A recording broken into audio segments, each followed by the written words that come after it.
Okay. All right. Hello, everybody. I'm Ken from KPC Studios. I'm here to demonstrate some oil painting for everybody. So tonight, what I did is I chose some peppers out of the fridge. We have a yellow bell pepper and some jalapenos. I think they're all jalapenos. One of those might be a serrano, but basically, I thought it would be a good color variety, and so I set them up. I found a yellow plate to help kind of balance with the yellow of the bell pepper. Um, so going into this, first off, take some time with your setups if you can. Don't just necessarily throw something down and start working on it, even though practice is practice. But it's always good to aim for a decent composition. So starting here, I always start with just liquid and some white paint. And for liquid's a medium. You can use terp if you want, but if you do use terp, I just recommend using that in the very beginning. Um, and it's really just to kind of lay in the image, get that in place. And so, to start with, I'm very loose with how I start.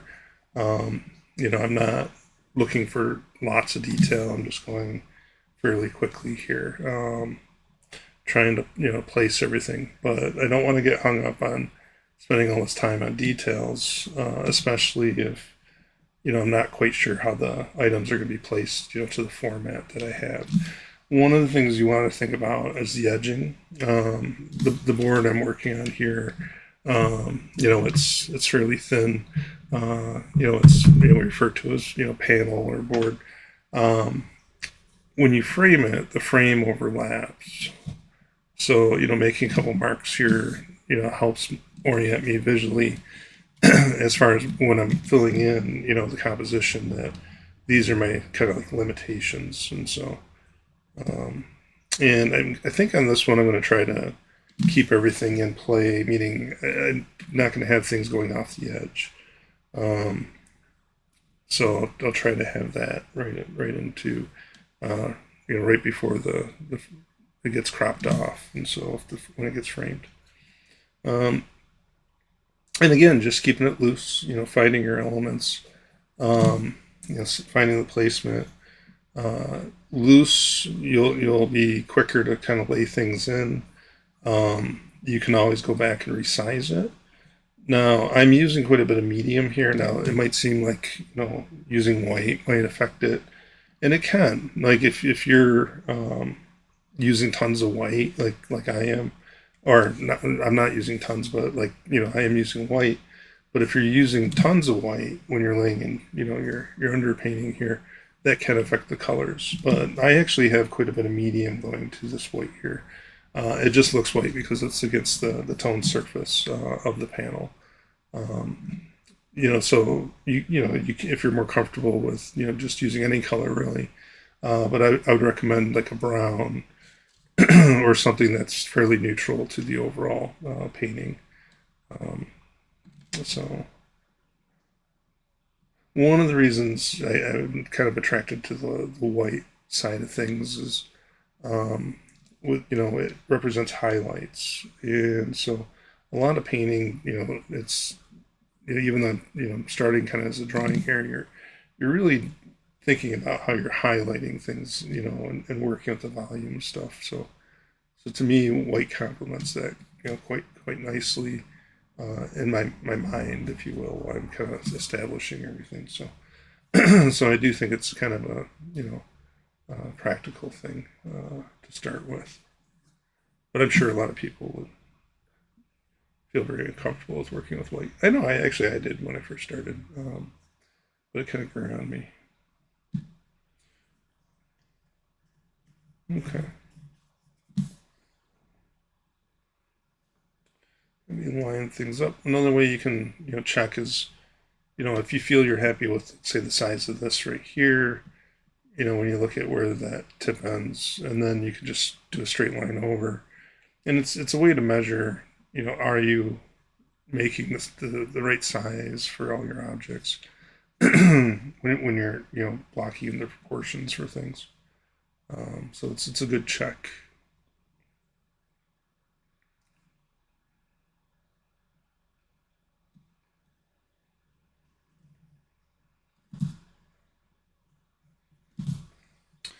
I seem to be always hoarse when I do this. I don't know if it's. I'm not really talking very. I'm kind of talking a little low when I do this. Um,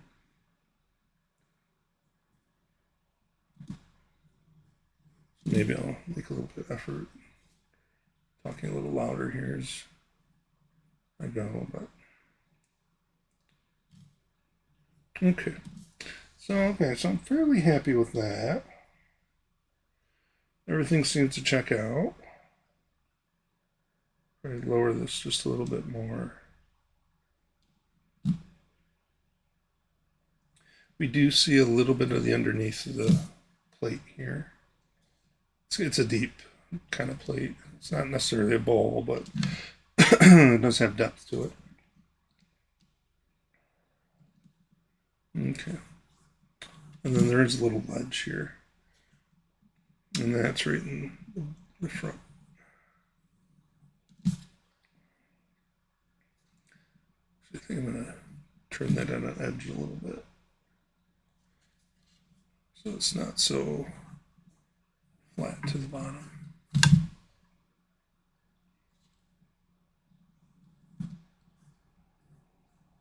There we go.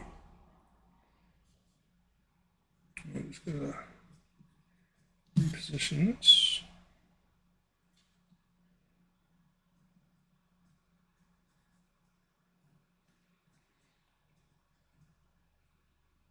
Now, for the recordings that I've been doing, I decided it was a good idea to record everything. So rather than going through and kind of like spot editing, I thought it would be nice to just be able to talk about things while I work here, and talk about painting and painting processes as they come to mind. And through my life as working as an artist, I have found those things kind of important.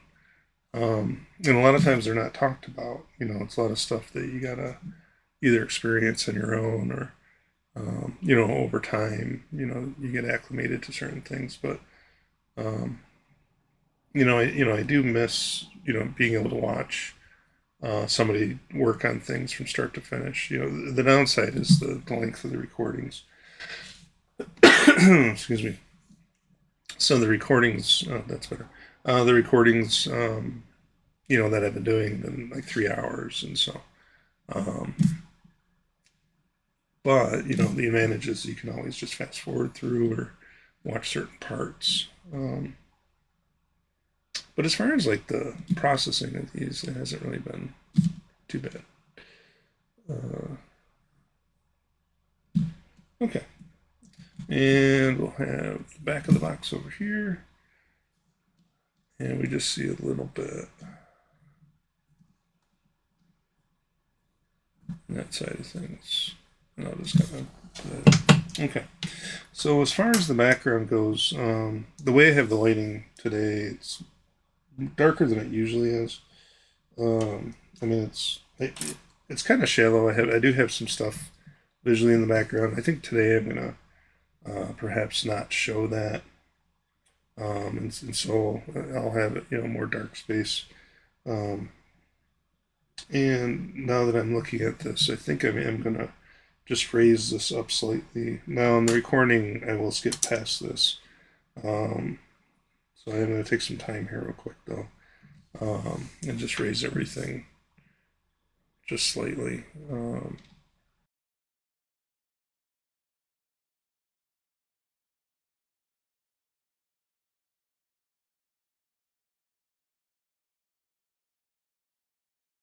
Okay, that's better. Sorry about that. I got that all in place and I realized it was just too low. So one of the things you always want to think about is how much space you're given to the top versus the bottom. Um, okay. So what I like to do is I like to block things in from back to front. So in this case, I'm just going to start with kind of like a dark. And so if you mix uh, like a green, like here I have radiant green, and then like say a red like alizarin crimson. They're both very transparent. They make like an almost black when you mix them. One of the things you want to be careful of though is when you do, a mix that works with transparent paints and you have a toned background, when you apply that paint, it almost turns into like this hole. I mean, it's just dark and dark. It's transparent and transparent, and it creates. It's almost too dark. So what I'm going to do is I'm going to add just a little bit of white to it, and then I'm going to boost it up with some blue, and I'm going to add a little bit of phthalo blue to it, and a little extra green here. And there we go. And this might be too blue, actually. Now that I look at it. So in mixing colors, one of the things that I found useful is that when you are mixing and you say you get a color you're not really happy with, well, what you can do is you can just take the complement, usually whatever that color is, that's causing you not to be happy with it, and it will kind of cut it back a little bit. So, for example, this is pretty blue, as I'm applying it here, and I feel it's a little bit too blue. And so what I'm going to do is I'm going to take some of the red light and I'm going to add that to it. And I did add a little bit too much here. So I'll come back and bring in a little bit more green and a little bit more of the blue again. So bring that color mix back. But it looks like I'm getting now more of the kind of light that I'm looking for. So it's more like a charcoal blue. And you can see how it's, I don't know if you can or not with the camera, but it's much less saturated. It's the same darkness, but it doesn't have that glow. So if you look from one to the other, it's a lot darker now. It's desaturated, in other words. So complements will desaturate colors for you quite nicely. So what are complements? Complements are the opposite color to whatever color it is on the color wheel. And it's actually true, it's across the board. It doesn't have to be like a 12 color thing. But most of us are familiar with the color wheel. And, when you look at complements, so like the complement of red, for example, you have green. And so the complement of orange, on a traditional color wheel is blue. The complement of yellow is violet, or purple or whatever. And so you will find, complements to be very useful. Now, part of the issue with complements, though, is that, in color theory, when you mix complements together, they're supposed to cancel each other out. And it doesn't work really too well with the traditional color wheel. It works with red and green pretty good. It works with the certain kinds of oranges, like the more like red orange to the blue, those cancel each other. But it's not really exact. Like you mix yellow and purple together, you do not get like a black. It's kind of like if I recall, it's like a dirty dirty green kind of thing. So it's orange green or whatever. So you need to experiment a little bit. But what I found useful is if you look at the other color wheel, the CMYK color wheel, that tends to be a little bit more accurate. When it comes to some of the cancellations of color. So it's kind of like a mix in a way between the two. But the other thing too is the CMYK color wheel has different complements. So the complement of red in that is cyan, for example. And so it gets a little confusing. Regardless, so I'd say for starters, just pick do the traditional wheel, RGB red, blue, yellow, RBY. So RGB is the white one, but so red, blue, and yellow are the prime colors for the traditional color wheel. And so the idea is that you can mix all your colors out of those three colors, or you should be able to. And it does pretty good. So, but you will find that any color that you mix with a color tends to desaturate it. So when you do what we call the secondary colors, that's when you'll have like the red and the yellow mix to make the orange. You're going to find that it's a dirty orange. It's not real pure. So so there are some drawbacks to just working solely like that. The colors that I work with are the prime colors, but what I do is I split them. So on my palette here, I have two blues, and one's warm, one's cool. I have two reds, one's warm, one's cool, and I have two yellows, a warm and a cool. And if you want the prime color, you just mix the two of them together. And but what this does is it allows you to mix your secondary colors purely. So if you wanted a nice bright brilliant orange, just mix red light and mix the yellow together, and you get a wonderful orange. And the same with the purple. Now the purple, though, I will say that the palette I have here, it's a alizarin crimson for the red. Really, you want magenta, and I don't have magenta in my palette right now. But if you want an outstanding, like amazing purple, magenta is better to have than alizarin crimson. But you just mix that with the ultramarine blue, and you have this wonderful purple. So even though a lot of people complain about purples, it is possible if you have the right color combinations for the purple. And that's the key. You're not going to get it with just red and blue. You need to have the right temperatures to mix together. Or just certain companies they'll sell really nice purples, and so that's the alternative. You can always just outright purchase your color that way.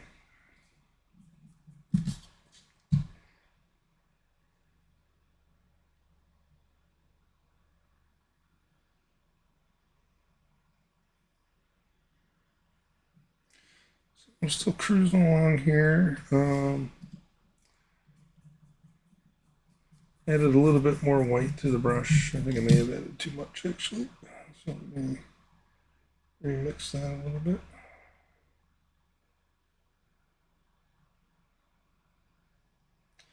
But I do want to kind of lighten the side here to give it a little bit of movement.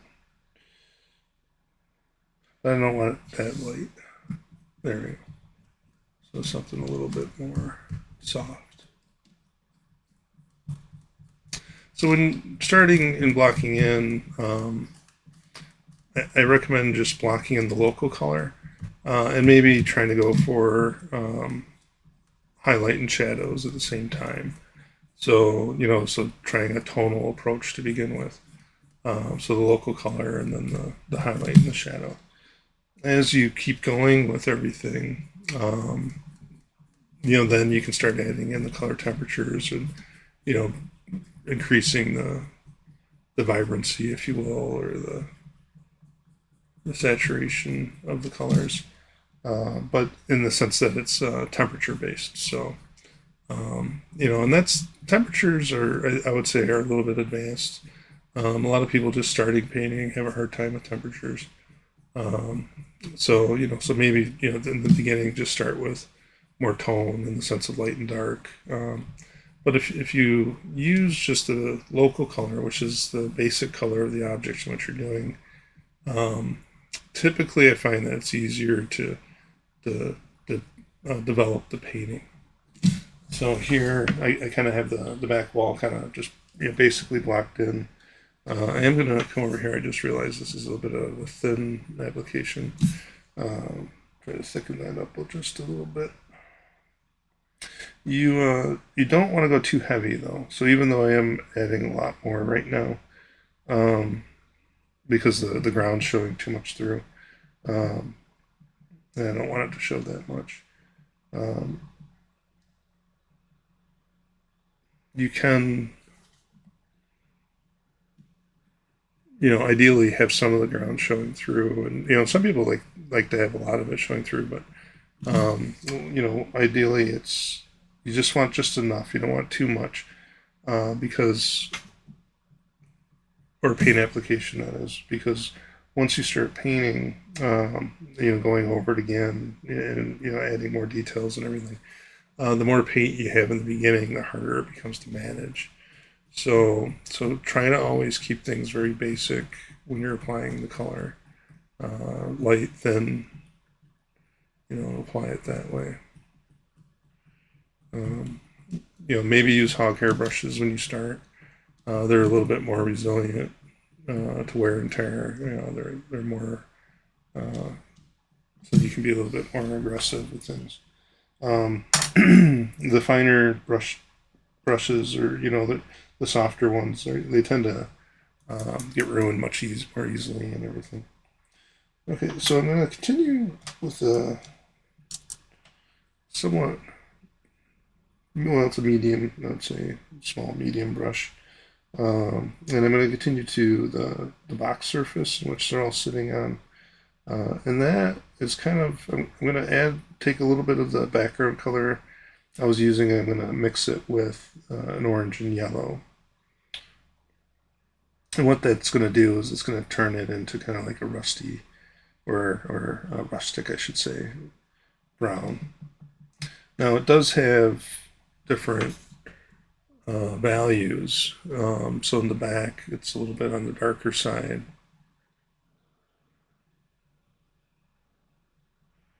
And the way the lighting is hitting the box, the box itself is much more vibrant up front.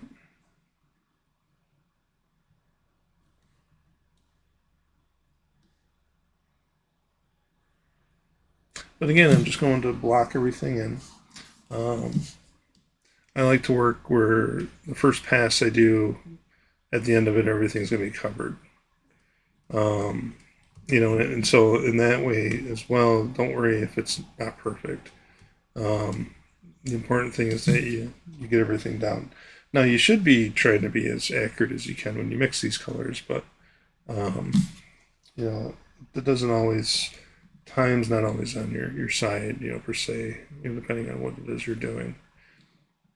So, and also if you're reverent about like this idea of alla prima, or doing a painting in one sitting, you really are kind of in a hustle, and so like say if you were outside, for example, so say you were doing an alla prima, plein air painting outside, and if you say you start at 8 in the morning, well, by the time noon gets around, everything you look at is going to look different.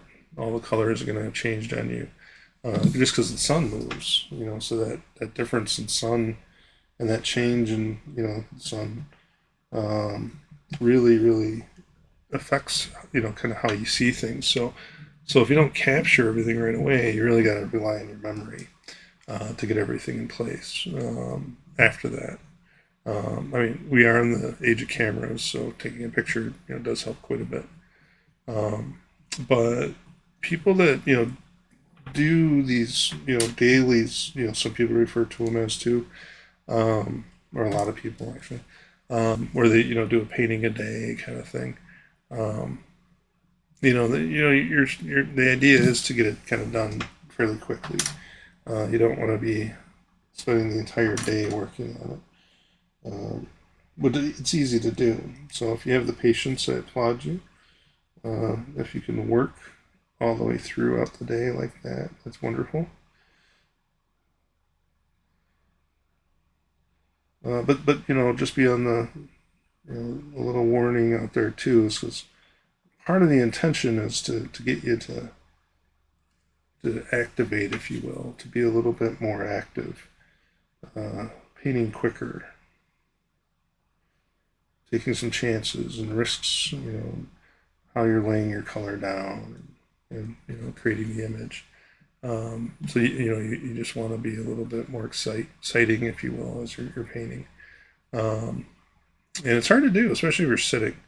So when you sit, we tend to dwell a little bit more on the things we work on, and it's harder to kind of gauge. The other issue is if you're working off of a photograph. So one of the things that I found when you're working from life, which is what I'm doing today, um, it's right in front of you, and so it's not like the picture. You can't just look at it. It's not going to stay steady for you necessarily. And every time you move your head or you move your position, the forms realign, and you slowly see different sides of the perspective, if you will. Now, still life's pretty simple in the sense that uh, it doesn't move for the most part. It stays there for you, especially if it's not organic. Organic things, you kind of want to finish things like this. You'd want to have it done within a day or two.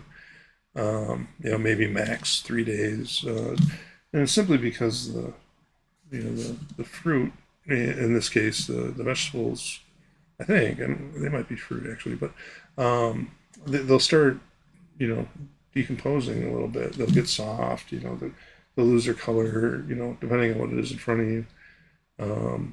Something like bananas, they really change quick, they'll get brown, spotty, if you're dealing with sliced fruit, it'll be really quick, so, within a couple hours, you'll start seeing changes.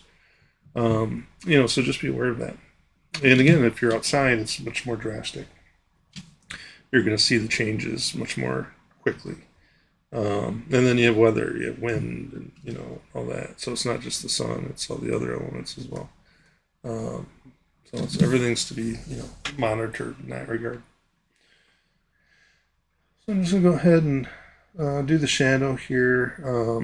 The shadow is actually quite dark, but it's more like a blue, and um, and in the next pass I'll come in and I'm going a little bit too blue. Let me add some red to this. There we go.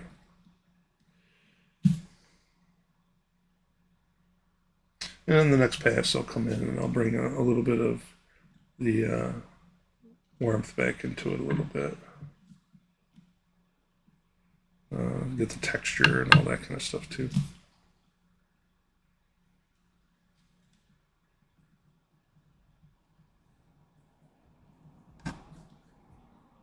But again, I'm just blocking in. I'm not looking for a lot of detail right now. And part of it's because of that idea. You need to loosen up a little bit, have a little faith in the process, be okay with mess in the beginning. Um, and you'll find that some people are really good with detail when they work quick. It's kind of like juggling in a way. It's like um, they're apprehensive at first, but then all of a sudden they realize they're painting, in some cases better. Um, that's another phenomenon when you're trying, and that happens to me, when I work on stuff is if I do a longer painting, one with a lot more detail and everything, I do notice that the quality is better, yeah, but the there's like a plasticness that happens. It kind of loses that natural look of realism, and so it's an interesting, thing where you think you're doing better, but you're actually, making it worse in a lot of ways. And it takes longer to do it too. So it's, so sometimes, it's in your best interest to do things faster if you can, be much more, responsive, uh, and see what happens. That's that natural response. And they do actually refer to it as responsive art, you know, the art of response, however you want to word it. But it's basically how you're interpreting the subject matter in a lot of cases, emotionally.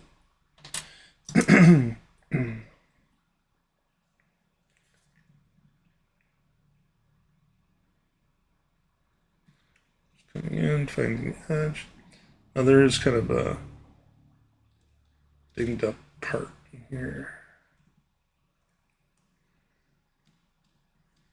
It is an old box, so trying to get that in place. There we go. Okay.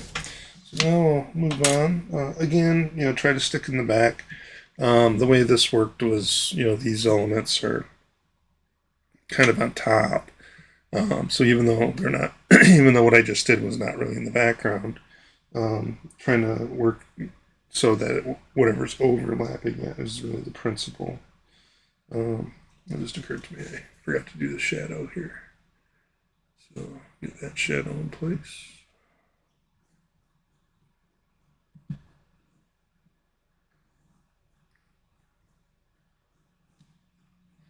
And always feel free to make changes as you work.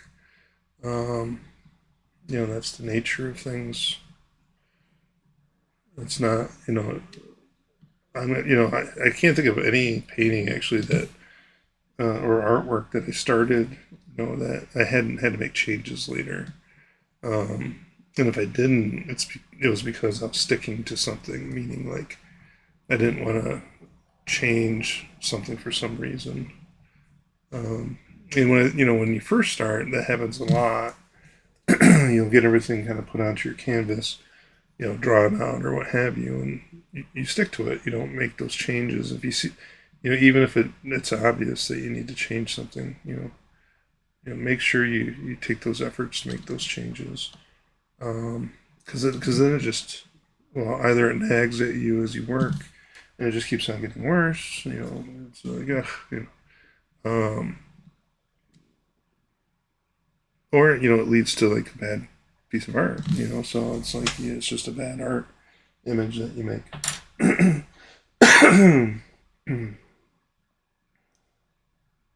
Okay, so let's see here. Go on to the pepper. So the pepper, I'm gonna actually, I think, block in a little dark.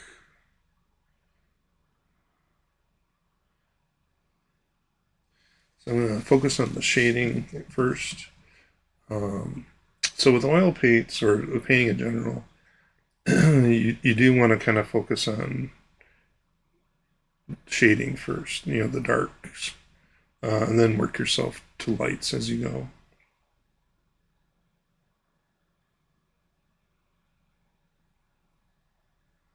And part of it's that principle of the overlap, um, because then the mid-tone will overlap that, um, and then the highlight will be, the last, thing you do kind of thing.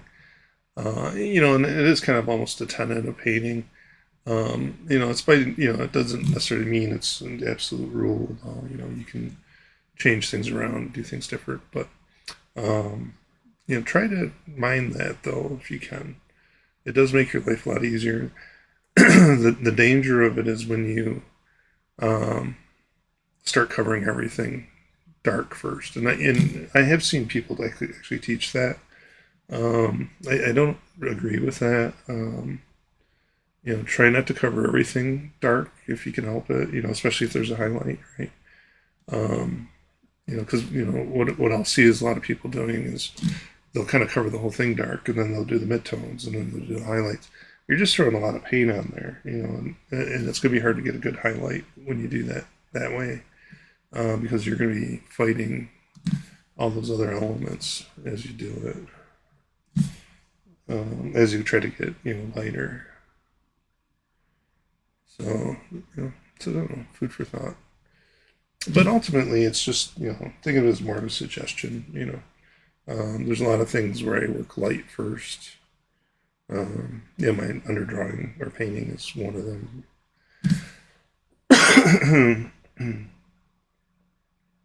Over time, I've learned to cut corners, if you will. I used to draw everything out when I first started, but that takes a lot of time, and I would actually use like charcoal and pencils and all that. And then I realized, well, then I started just using oil washes, and I started working that way for a long time to start with. And my latest thing is doing the white on a toned surface. Okay, so now we're going to crease here with the pepper. And so this is that. So I'm going to kind of like just kind of show an example of working up from dark to light.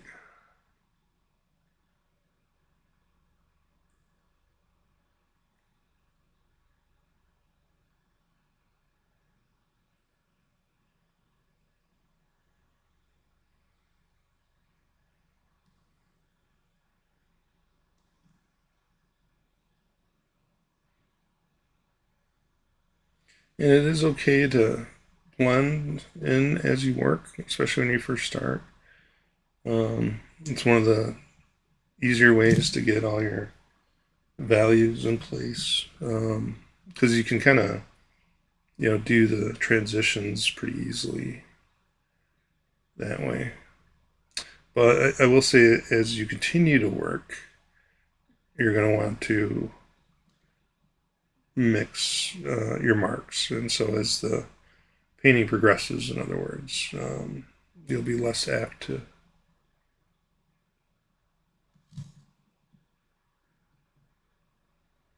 blend. So it's really the blending. It's okay at the beginning, but then at a certain point, you need to just do marks. Just add. Be direct with how you're adding things. Okay. And now I'm gonna jump right in with the lemon yellow. Now it is a little sour, if you will. I mean, it is lemon, um, so it kind of has a greenish to it. But I decided to go with lemon yellow first, and then I could always warm up those highlights as I go. Another thing to point out as I'm working here is try to always work with the cross contour when you paint. And basically, what that is it's the volume or the form. So if you can try to make a mark that embellishes that as you work, and that's going to give the painting more of a three-dimensional type of appearance.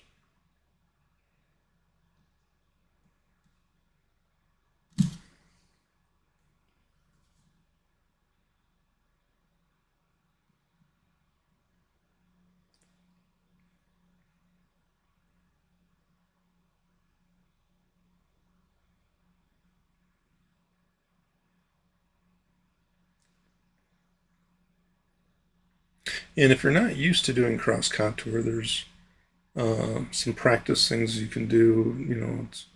Um, things that you don't even have to look at anything really, where you're kind of just using a pencil and creating three-dimensional forms, but literally just kind of making circles overlap one another. And there used to be an assignment that at least my high school art teacher used to assign called making monsters with cross contour, and it was just that it was an exercise, and at a certain point in that exercise, it does look like kind of like a monster. A lot of times it looks like tornadoes or other things like that. Um, and it's just the way you overlap the marks in a circular fashion that eventually you start. It almost looks like a tornado, but it's something that you can kind of control and manifest as you work.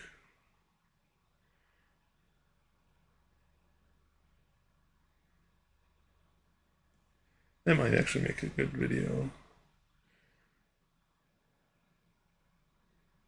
So it's fun. I remember doing that for a long time, just when I was bored after getting that lesson. Okay.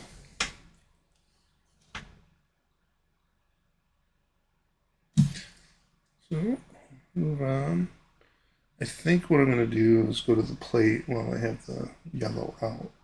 So the plate is kind of like this neutral. It's one of the, what do you call it? Festive wear or whatever. Fiesta wear. and it's got a paleness to it. So white really does a good job at making things desaturated. So sometimes it's a good thing. Usually it's a bad thing though. So you want to control the amount of white you use on stuff because of that. But this is kind of an example where it kind of works pretty well. The Fiesta wears pretty faded almost, but I believe that's how it was when it first came out as well. Not all the colors. Some of the colors were super neonic, but this yellow, for example, it's like a I don't know, it's almost like this aged eggshell look.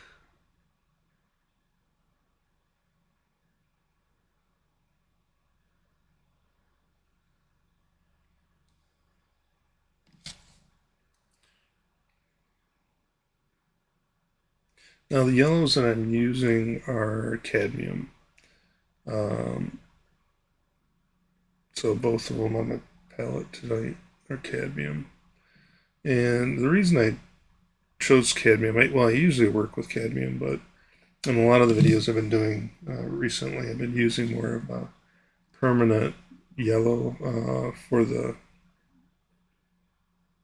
lemon yellow, anyhow. But I chose to go with cadmium because there's a lot of yellow in this painting. But the reason, one of the main reasons I work with it is because the yellows are really, not only are they vibrant, they have a really good opacity to them. The cadmium does. Whereas a lot of yellows, one of the downsides to it tends to be transparent or it doesn't really have good strength mixing power.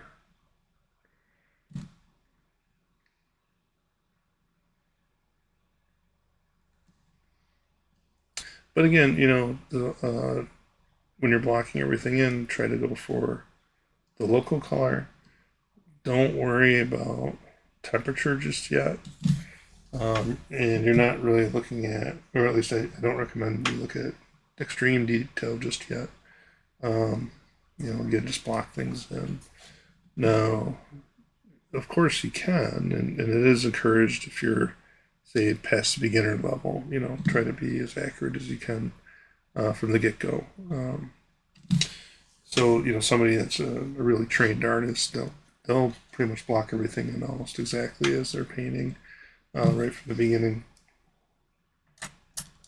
which is always fun to watch somebody like that work.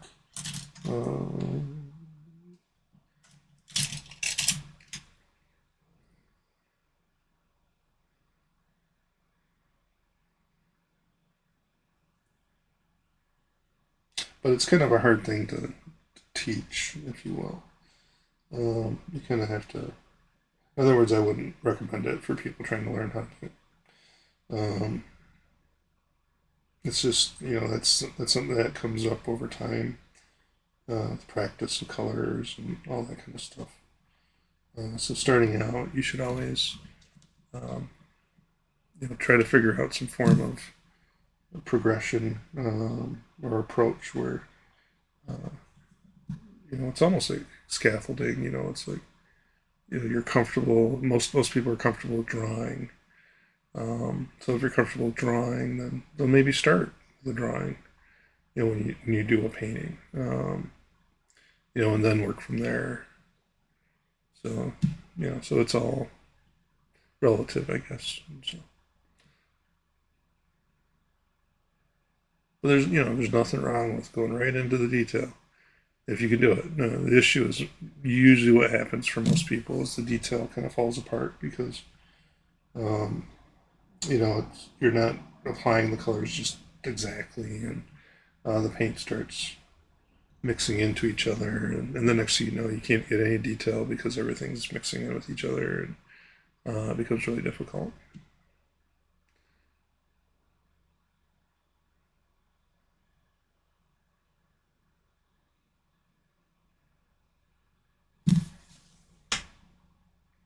Okay. I'm going to bring that forward. Oh, let me start with the dark. So this guy's got a little bit of a stem here.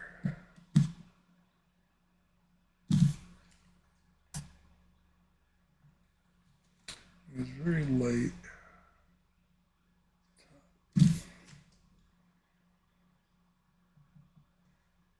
And again, while I'm using certain colors, I try to use that mix and apply it as I'm developing. Um, so hopefully I'm not disorienting people by jumping around too much here. But it's just because, I'm on a color um, that works for this other part of the painting right now. So I'm taking that color and then I'm going to that.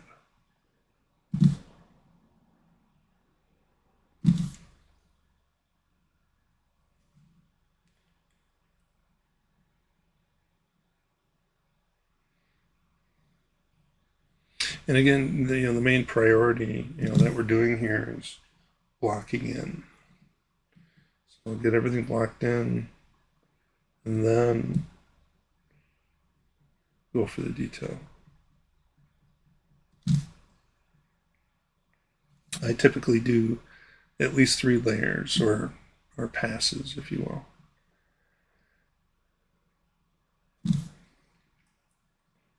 First layer, blocking the color. Second layer, I'll start trying to do temperatures a little bit, highlights and shadows. And then the third layer is when I'm looking at texture mostly, and then finalizing details. So maybe 4,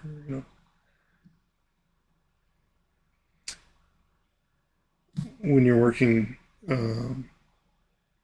with the alla prima too, it's like you kind of have a choice to commit, and so when you're done, you're done.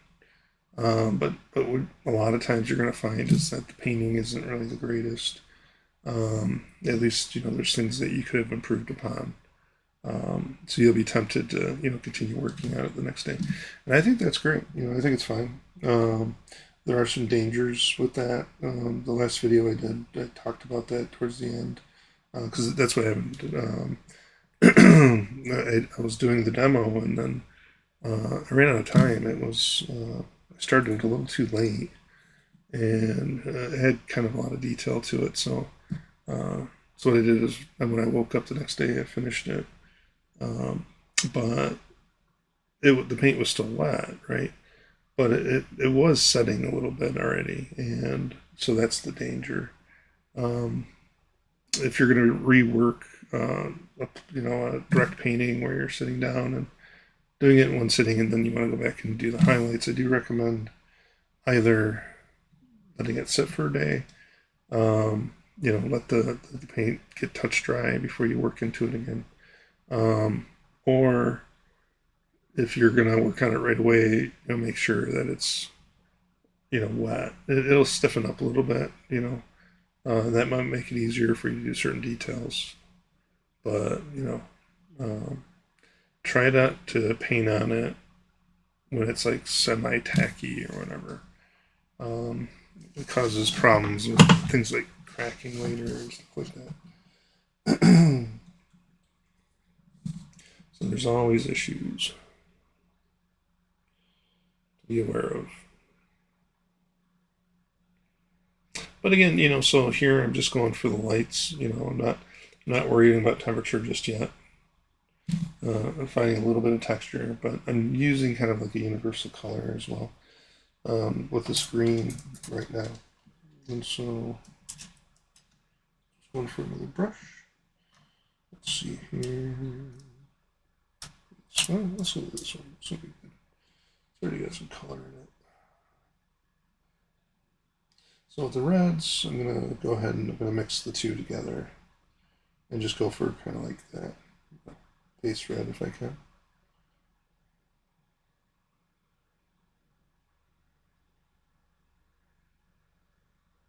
Getting a lot of green in the mix. So muddy.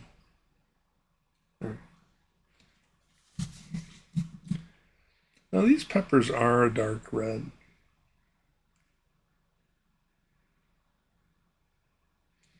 Always look at what it is you're painting.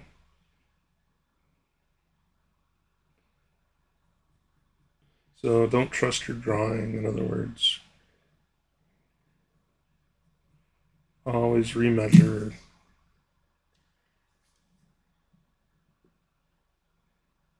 And if you're to make corrections, the best time to do it is earlier than later. At least that's been my experience.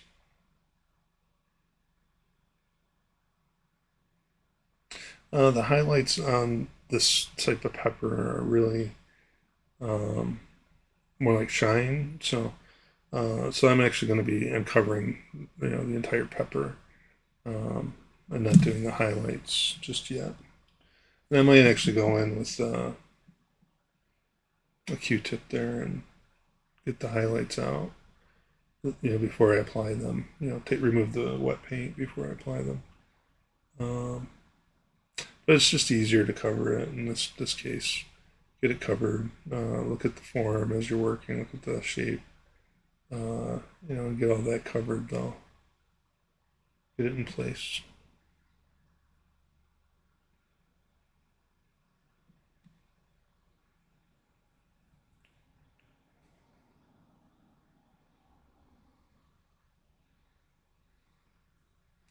So this would be a kind of an example of just blocking in, which is really where you start.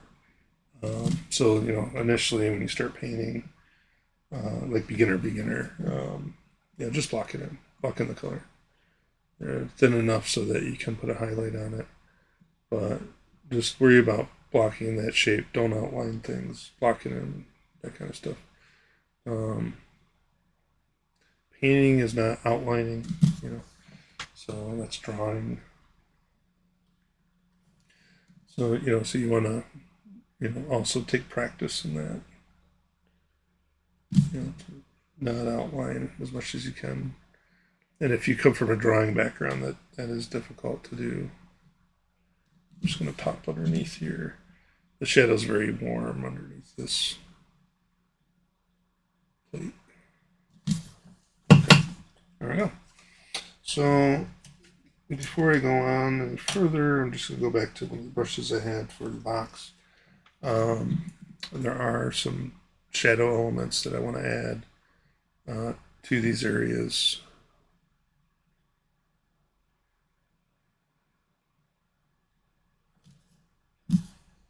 Give them some ground and some placement. Actually, I should come in and lighten that up. One of the things you'll find too is after you get your base coat on, you're going to find that the paint starts stiffening up a little bit.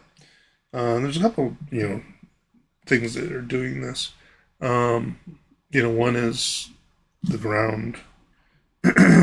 So if you're working directly on gesso, the gesso is very, very spongy, and it kind of soaks the oil up pretty good, pretty quick. So in my case, it's the imprimatura. So it's the layer that's just under it. It's soaking things up. But then the medium that you're using, kind of like the liquid, or whatever, there's mute-lip, there's different mediums out there that dry quickly. And if you're using one of those, that might be doing it as well. So just, in a way, it's a good thing. It does make the painting process a little bit easier.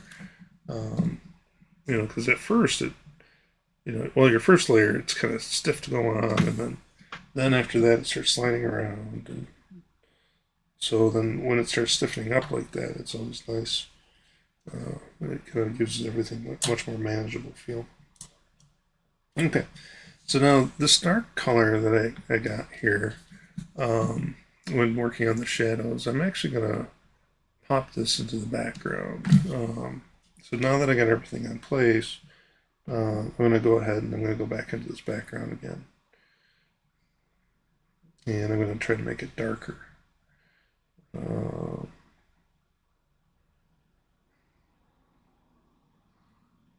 let's see here.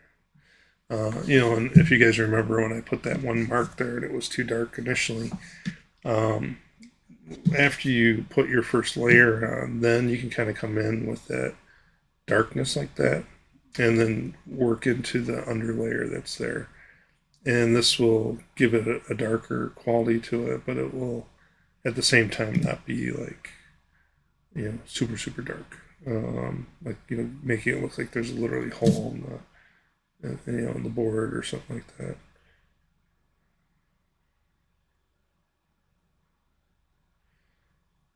So that initial layer with a little bit of white in it does help for things like that. Um, I do see an awful lot of painters that do rely on just going like really, really rich and dark um, in their paintings in the background. Going for that kind of like, real high spotlight effect, almost like Caravaggio would do. So it's just like complete darkness, complete black. If you're going for that effect, then I think that works. Personally, I don't like doing that too much. I always try to put a little bit of depth into the backgrounds. Um, it's just that when they're overly dark like that, I don't know, just seems a bit too much sometimes, or flat. It kind of flattens it, I guess. So when you look at those, it's really just like total flatness. But not always. If you look at like Rembrandt, like how he did it, a lot of times initially it looks flat, but if you look, there's all this depth there. He moves the tones.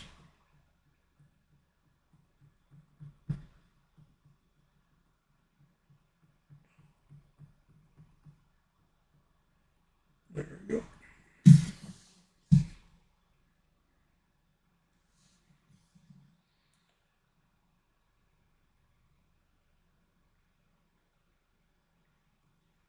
And all while you work, always keep on looking, remeasuring. It's okay to make changes.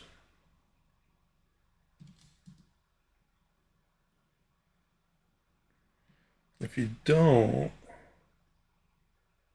it kind of becomes characterized. So it's not that it's wrong necessarily, but it's a different kind of working if you're working that way. You're getting more illustrative then.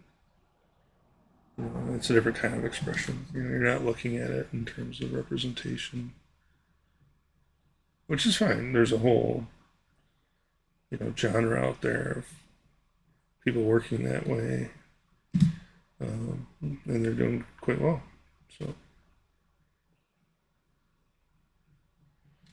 the type, the style then which I'm working is more what we might call traditional, if you want to call it that. So like 1800s traditional. Tube paint when tube paint came out. Um, so that's kind of when this kind of painting really kind of became a thing. Um, Up and before then, before tube paint, most artists mixed their paint. They had to make it from scratch kind of thing. And it's not there were artists that actually did like they call it sketches where they're doing a painting in one sitting and stuff, but it wasn't as common. It's when tube paint came out, and then so we started getting all the landscape artists out there working in the field doing alla primas or plein air or whatever. When you look at it that way. Um, Before that, artists would do a lot of drawing. They would make notes as to the color, and they would go out into the landscape and draw it first, and then they'd bring it back to their studio. It was too difficult to bring out all the materials and the paint mixing supplies to the field.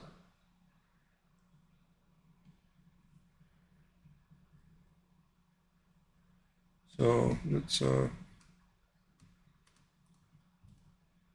it is kind of like So when people say you call this traditional, it's not really traditional. Traditional. 100 years isn't, 150 years isn't too much, really, in the big scheme of things.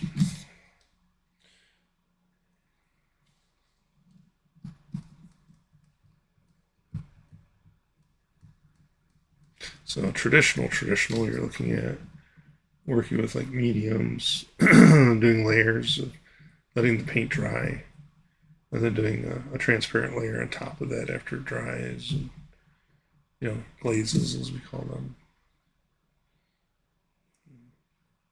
Working with egg tempera, that's traditional.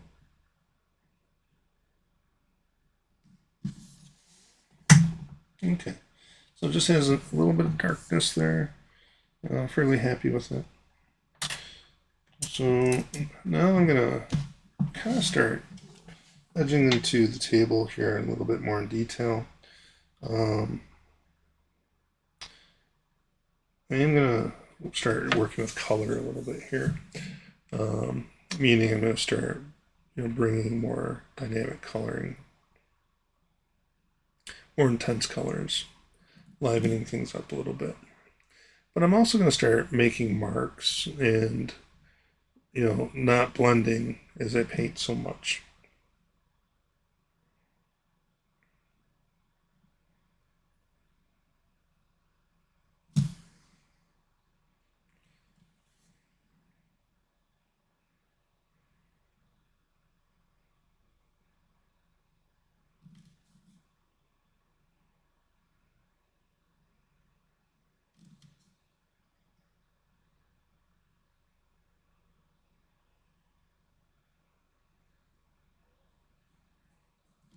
And so I'm just trying to think of the box that it's sitting on, the direction of the marks, the angle of the marks. So I'm doing, it's like a mix. It's like I'm blending a little bit, but I'm also letting the marks show as they work.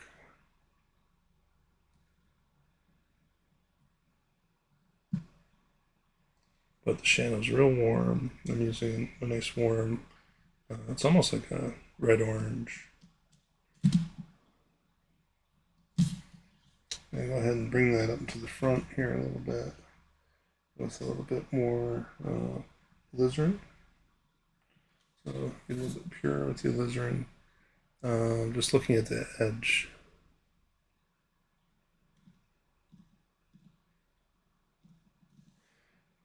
Not going too crazy with it, just the edge.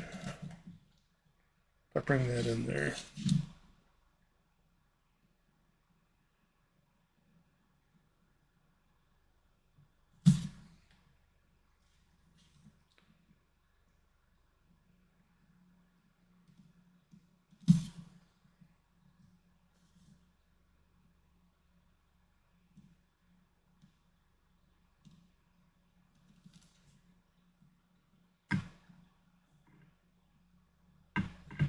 Okay.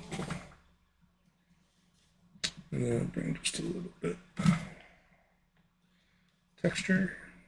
Just make a little bit of texture.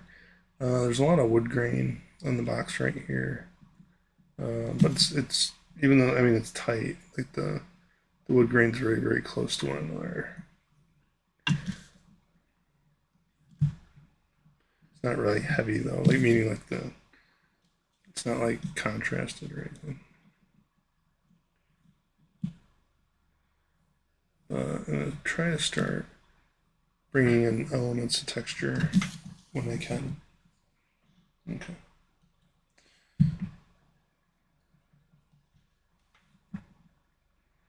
Darken the box in the back.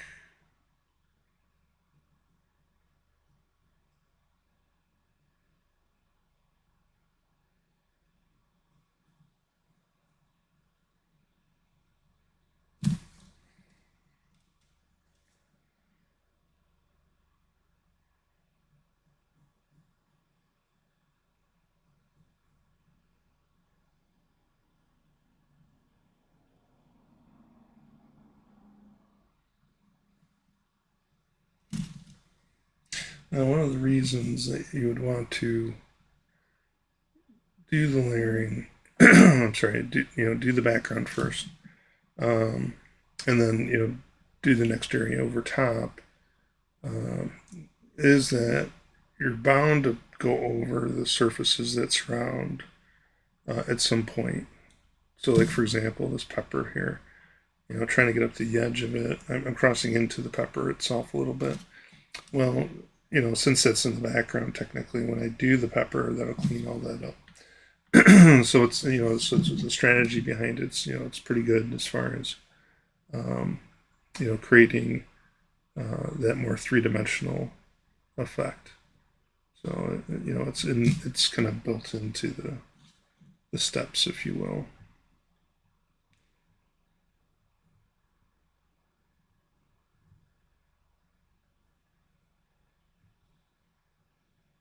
And I might call this one prime colors.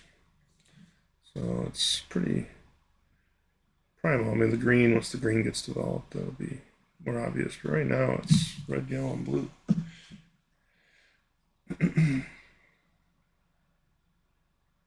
Okay. While I have red out, I do want to change this here. Widen it. There we go. Okay. So that same red, kind of go back. Now, if you look at the palette, you'll see that a lot of these colors, the way they've been kind of mixed, I can just kind of go back into them and gather them where I need them, and I can use them as long as I'm doing transitional mixing. So working this way, is productive in a lot of ways when it comes to finding the color and applying it. There's, a lot of times the color's already there for you. It's just finding it.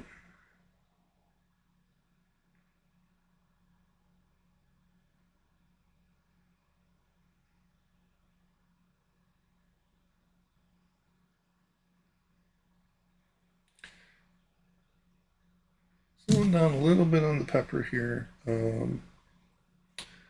The paint is a little bit loose, meaning it's like really buttery. It's moving very easily. And you'll find that with some paints as you work. A lot of times it's brand based. There's certain brands that all their paint's going to be very, kind of buttery, if you will. Rembrandt paints are like that. Almost all of them are very slippery when you work with them. Then you're going to find some brands that are kind of thick and pasty. So, when you're looking for the paint you're working with makes a big difference to your sensitivities or sensibilities as well. So experiment with different paint brands. I use multiple paint brands myself. So what I found is there's certain paints that have better like saturation qualities to them. And so those I'll try to use a little bit more later on, in a painting. If I really want to juice something up, for example, make it much more intense. But then there's also this like control factor too. So with the looser paints, if the painting is setting somewhat, it's easier to kind of lay a mark down with a looser paint, and it sets there. It doesn't like mix with what's underneath of it because it's very loose, and it's still kind of has a lot of body to it, but when it allows you to lay the marks down and maintain that color, which is nice. But that's really something you want at the end. You don't really want to have that happening in the very beginning. So you might choose like a cheaper, like maybe a student grade paint to start with, like the first couple layers, and then move on to more expensive paint as you work. And that could be a strategy to save money, as far as the paints you're using. But some of the paints are really, really expensive. It's just finding that right medium with what you can afford and all that. And by the way, no pun intended, but that's medium. That's really why a lot of people do use medium, is it cuts the paint. So it kind of stretches it out. You can do these transparent glazes, for example, that really don't use much paint at all. So it's not like direct painting where you'll use substantial amount of paint when you direct paint. When you're glazing, you don't really use a whole lot of paint. Everything relies on the underpainting. Everything relies on the layer underneath. And you just keep on doing these thin layers, and you really don't go through a lot of paint. So back in the day, using the mediums was very, very practical, cost wise and everything else. There we go. Now, we go to this stem here.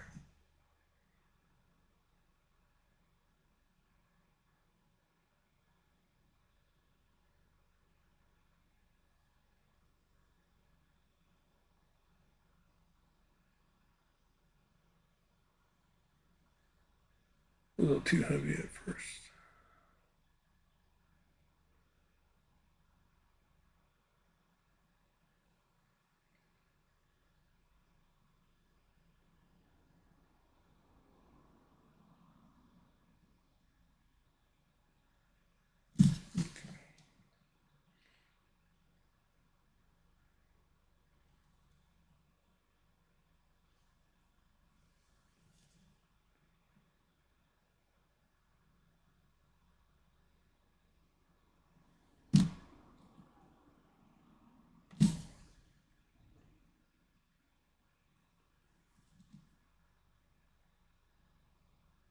Try to work a little bit of the highlight in.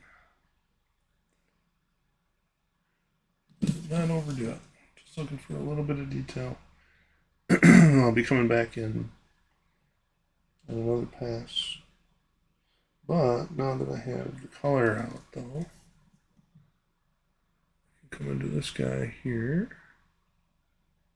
Add a little bit. And this is the big one here, though.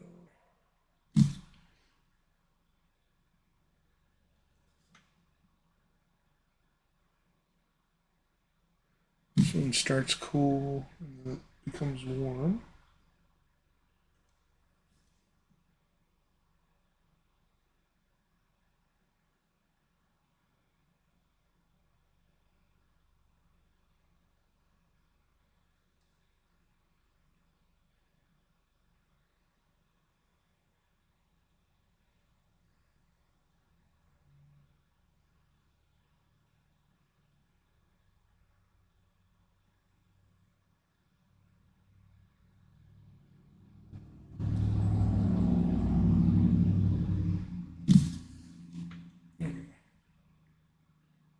Yeah, a little thick with that.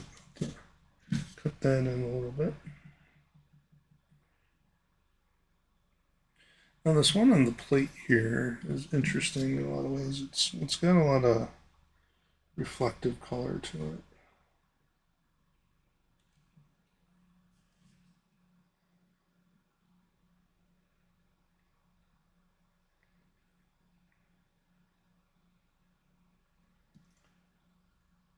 In other words, it's very, very shiny.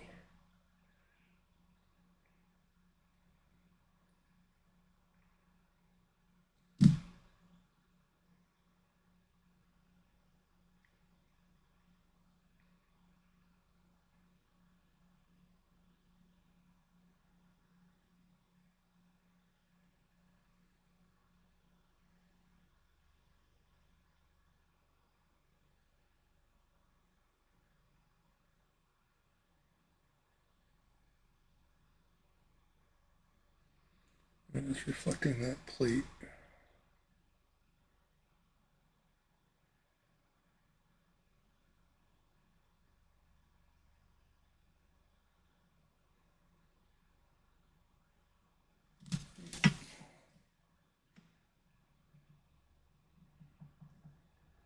Okay. I think I'll continue working on this guy on the plate here, though.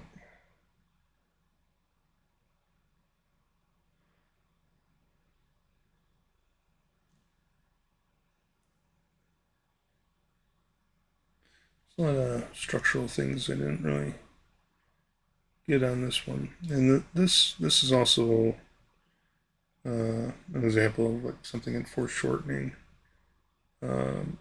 Foreshortening can be difficult. Um, but basically, what foreshortening is when an object is usually turned towards the viewer, set at an angle in such a manner that um, it kind of abstracts the form.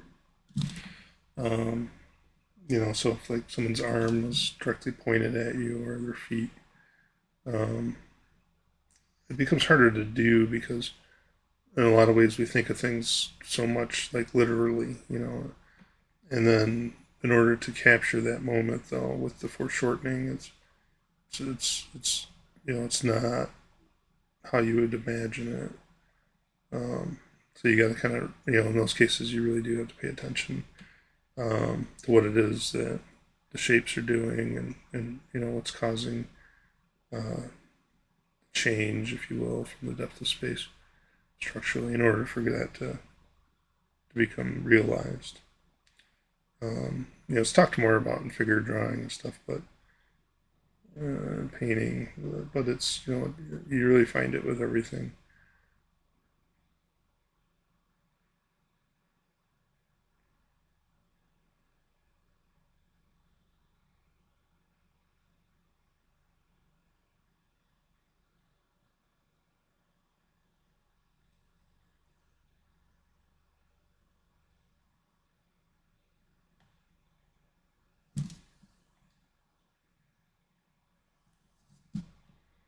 And then here is really the part, I guess the example part. Like there's this weird kind of end to it.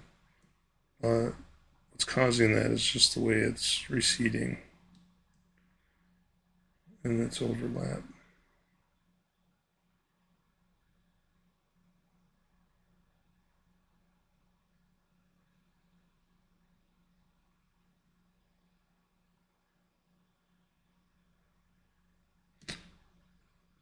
So what I found that works the best for that is um, trying to just look at the shapes.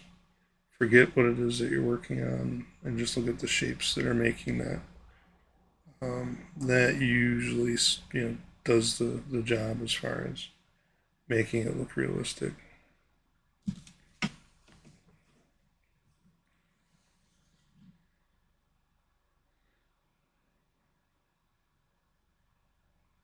Cross contour too goes a long way with foreshortening, so giving it that round feel.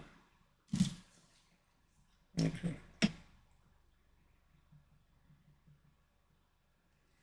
I'll bring this up here a little bit on the stem. So kind of looking for contrast here, darkening things.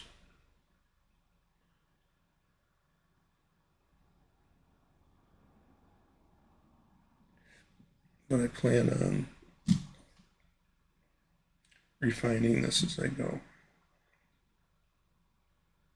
So again, my recommendation is to resist that urge to, um, do everything at once. Do a little bit, move on.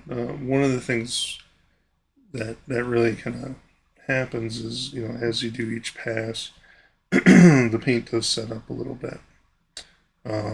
It allows you to work a little bit more freely each time. If you do it all at once, it's kind of all wet at the same time, and you struggle a little bit. I'm gonna thin this down here. So I just grab some of the original paint from the back. I'll just clean that up a little bit.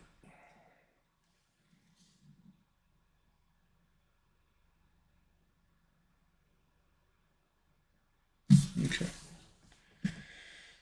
Now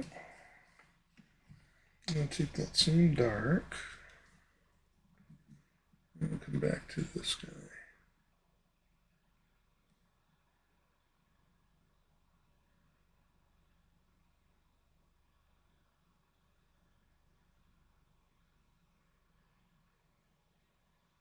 So I'm just doing marks here and there.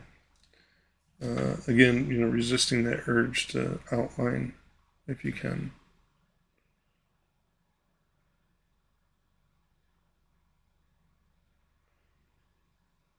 It gives it that more realistic feeling if you're not outlining it. And there's this other concept that, psychologically we refer to as closure. Um, and it's basically when the mind kind of fills in between. And that happens an awful lot when we're working with paintings and stuff. It's like you'll be sitting there and you'll be, trying to do a really good job with the detail work and everything, but really, what I've been finding is a lot of the times you can get away with just a little bit of a hint or a suggestion of it. You don't necessarily have to go in and make everything perfect. Okay, so now I'm going in to these red peppers with the darks first, and I'm cleaning that edge that I got from doing the table.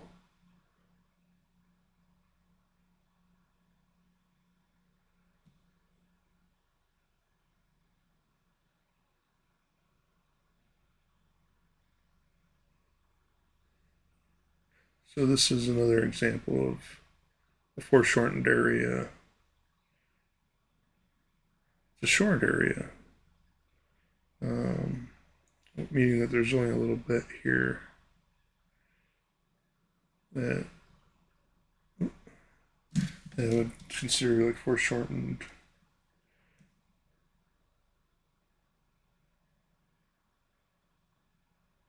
Just the end, and then the pepper kind of curls around and to the so it's more on its side, or you get a side view of it. So it's like the side view, and then all of a sudden it comes forward.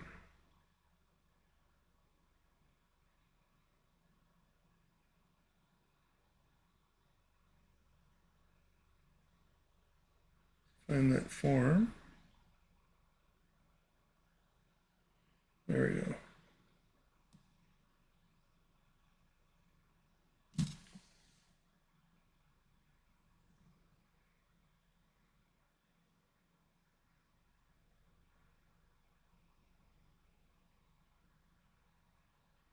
I'll mix more of a pure version of that.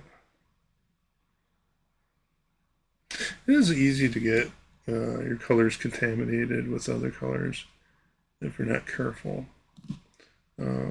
Like this red, I think I'm getting a green in it from the palette. That's why it's not getting very bright or vibrant.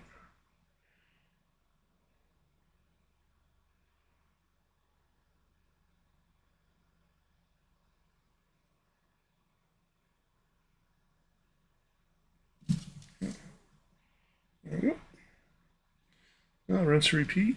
So I'll come back over here to dark, try to find the edging structure of the pepper.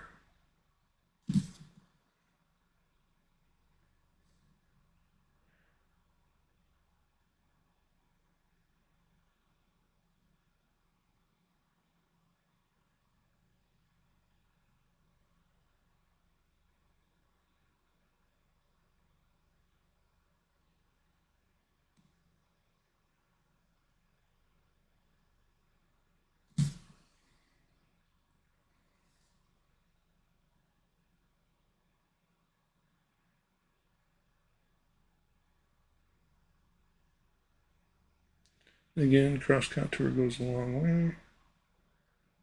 Look for the volume of the form as you're painting it.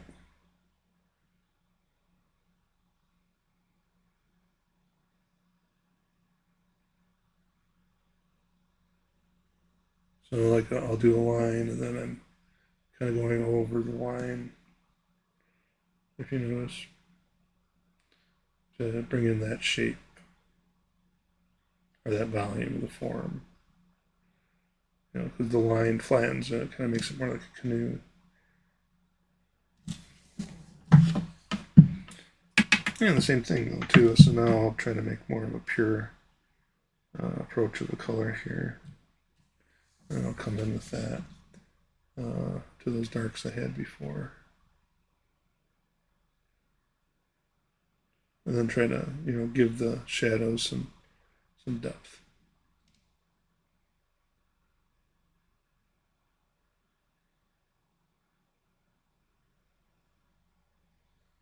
Then you move on to the highlights, midtones, highlights. So it's an overlap. And again, since this is all in one sitting too, it's like if you need to, it's okay to go in and use a Q-tip to remove some of the paint because the paint will get in the way if you're covering everything like I am here. And I'm gonna pop back into this pepper though, and get a little bit of the darks going.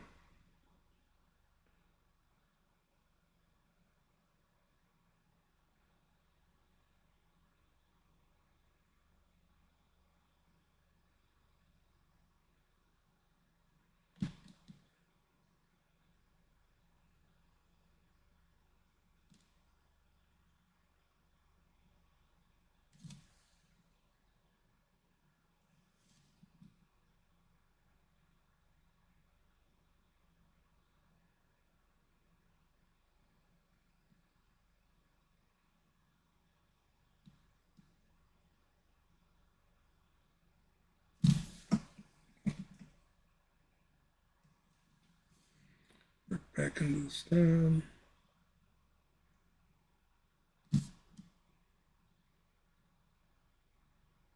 Okay. So it's slowly kind of getting more value, but contrast at the same time.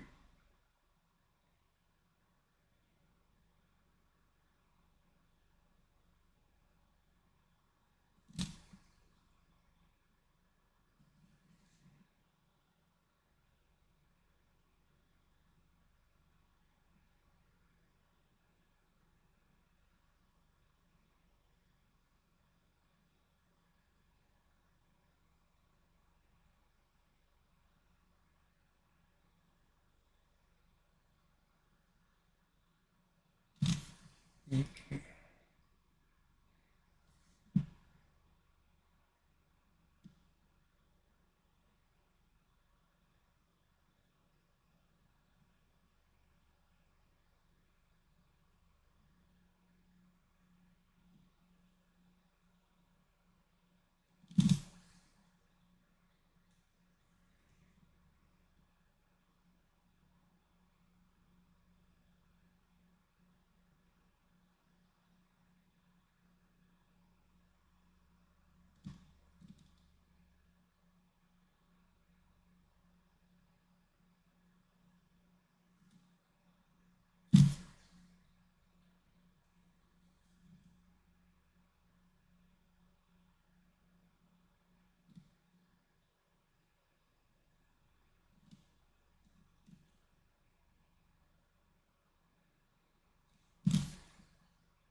A nice clean edge.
So, with that, I think I'm gonna try to pop some highlights here on these. For the highlights, I'm actually gonna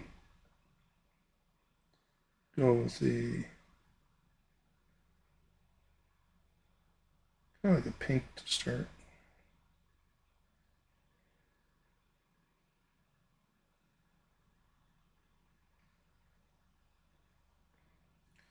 And a little purple.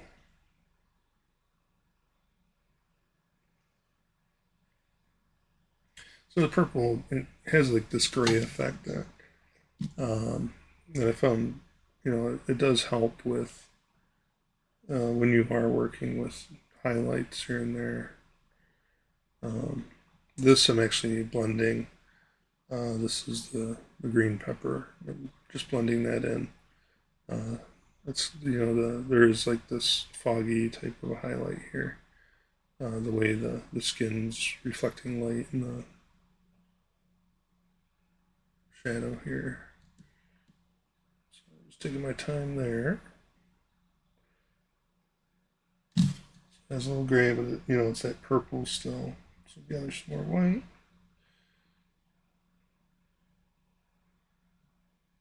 I like purple.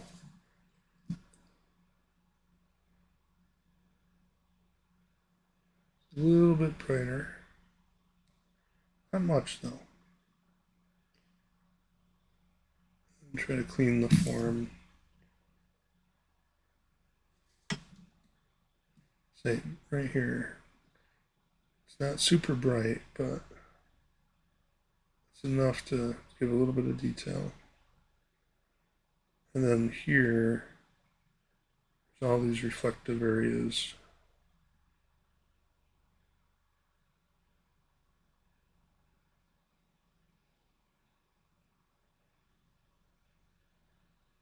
And just trying to, again, look at what it is that you're painting. So you're not just making that up. There's a lot of weird things that are like, what you see in life that make it feel real. But it's not something that would be obvious that for you to kind of like just make up when you're painting something from your head.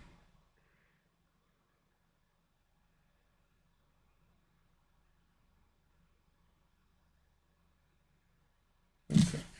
So there'll be a lot of going back and forth in this guy here. These lights. Okay. Trying to get some clean paint. I have to clean my palette here soon. A lot of this is getting difficult to work with. So yeah, so when the paint starts muddying up on you and stuff, it's usually then that's a good sign to clean the palette, get some new paint.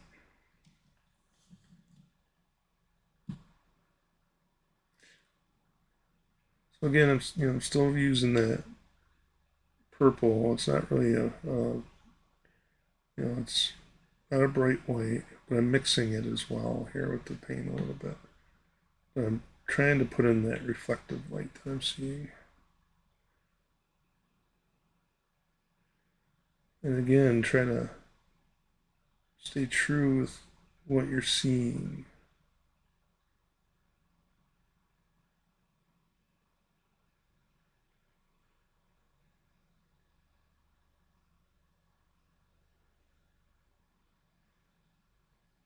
And that'll also kind of like inform how for you to make your brush marks, brush strokes.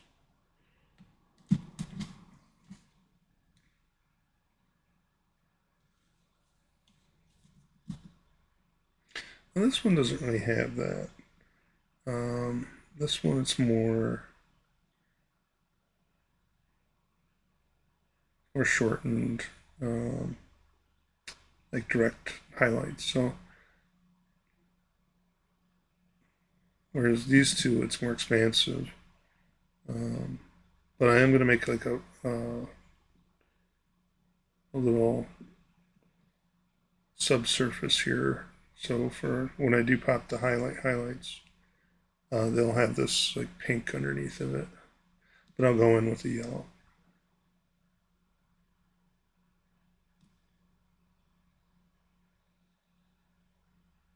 Very lightly. Mix that there. Come back here. Just a little bit.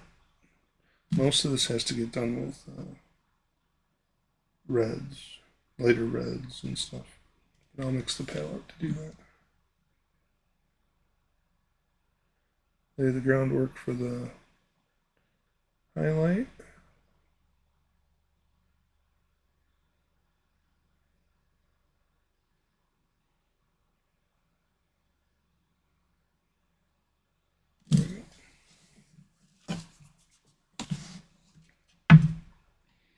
Okay, gonna clean the palette here.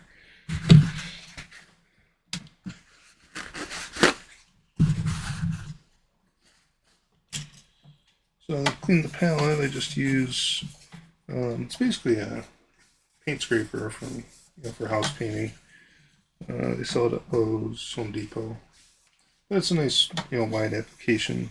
I do paint on a glass palette.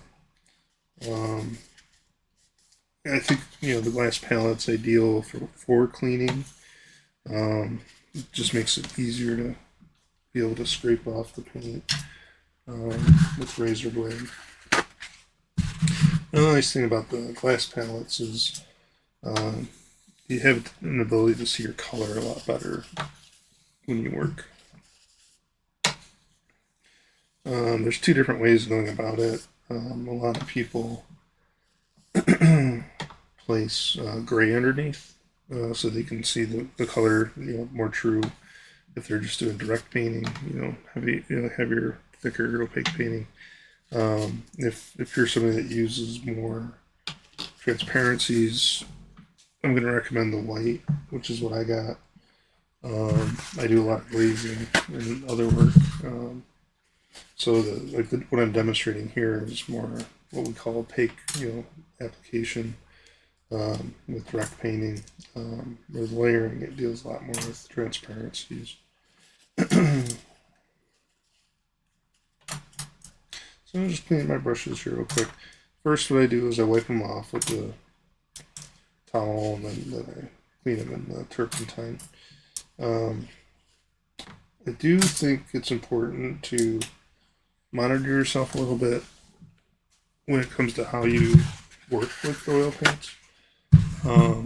Because a lot of the oil paints are toxic. They have toxic properties. Like for example, I work with a lot of lead white in my painting. Cadmium is also toxic. So iridium.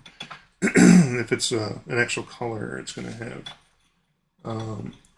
like pure color. There's a chance that it has toxicity to it. Now there's ranges. There's worse colors than others, but if you ever see a hue where it says like flake white hue, well, what it means, it's just a replication of that color. So if you see that on a tube, it's kind of like an indication that that's safe. They usually do that with colors that are toxic naturally, cadmium hue, for example.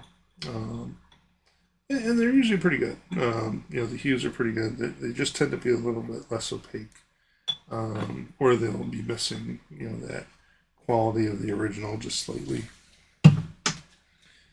So for the most part, I think a lot of people,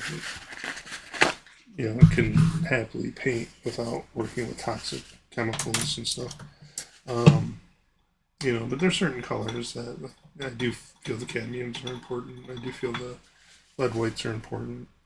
But you got to be careful. You don't want to be that type of painter that has paint all over them. If they have paint all over, because basically if it's toxic, then you're possibly hurting yourself. So always try to keep clean space.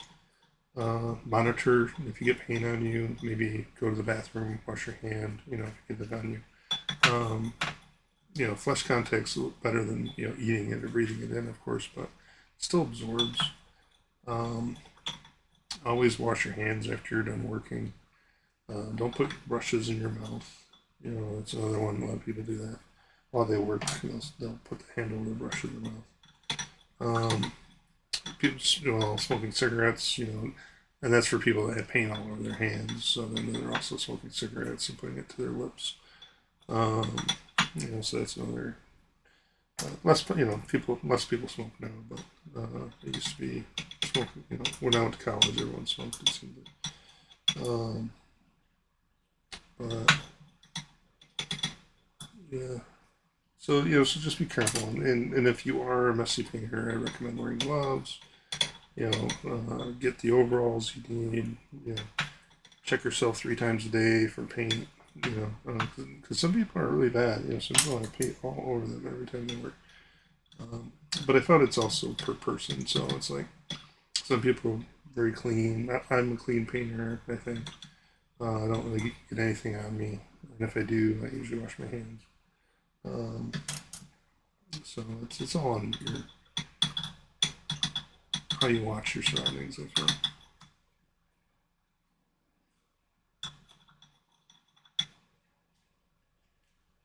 Okay, so that's pretty good. Yeah. Okay, good enough.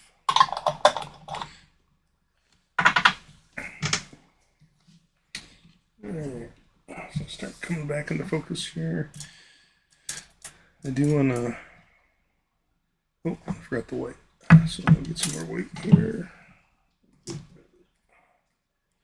Yeah, this white's getting dirty, so not too much cross mixing in it. So get some more white down. Okay. So what I'm going to do now is I'm going to pop some highlights here. Where I kind of laid down those areas of color. And so basically I laid down kind of like a purplish blue, if you will, pink. And so it had white in it, in other words. And so it was kind of bleached. But now I'm going to do the same. I'm going to take white and I'm going to bleach the yellow. And a little cross mixing there. So just a little bit. But because it's cool underneath, it should accept the highlight pretty well now. And I'm only doing it in certain areas. But because it has that cooler background to it, the highlight will tend to kind of like shine above, because you're putting basically a warm on a cool. So it has a tendency to come forward. So, and I'm just putting these on here now. Normally this is something I would do towards the end of a painting, but I'm just doing these here now to kind of give myself boundaries of the structure, so I know where the high highlights are.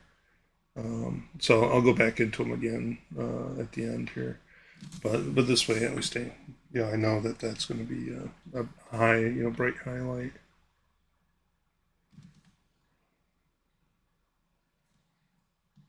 And then this one here, I'm going to put yellow on it first, but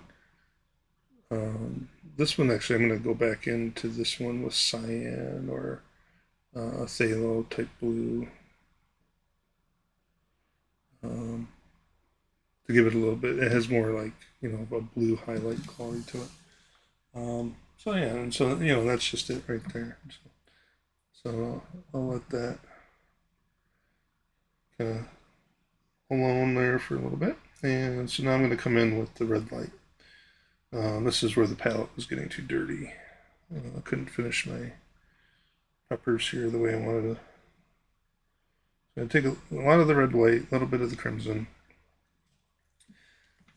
And with this mix here, it's going to allow me to do kind of like a red highlight and still maintain that dark quality of the pepper. So it's bringing that pure color in. One of the hard things with reds is that if when you're doing highlights with reds, adding a little white to it a lot of times will, make it pink. So a lot of times you have to kind of rely on other colors of red some mixtures, which I probably will now that I'm looking at this. I'll bring out my rose color here and I'll add it to the red mix for the red side. Because this is doing good for temperature, but it's not really helping the redness of it. It feels kind of like a dirty crimson. We want to make these a little bit more lifelike.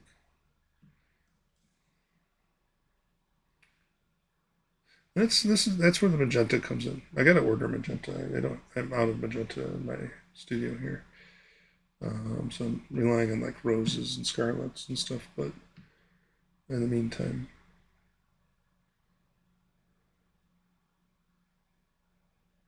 so magenta is a very good color. You can do a lot with it.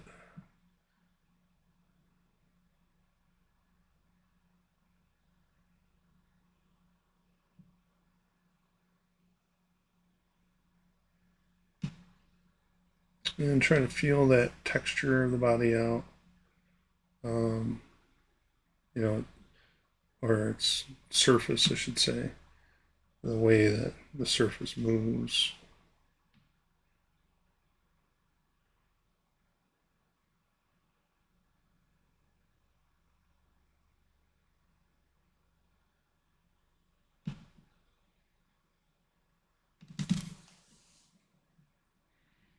The lizard on its own does a pretty good job. It's giving like contrast, um, and still having like this nice red quality to it. It is transparent, and so the heavier you apply it, the darker it looks.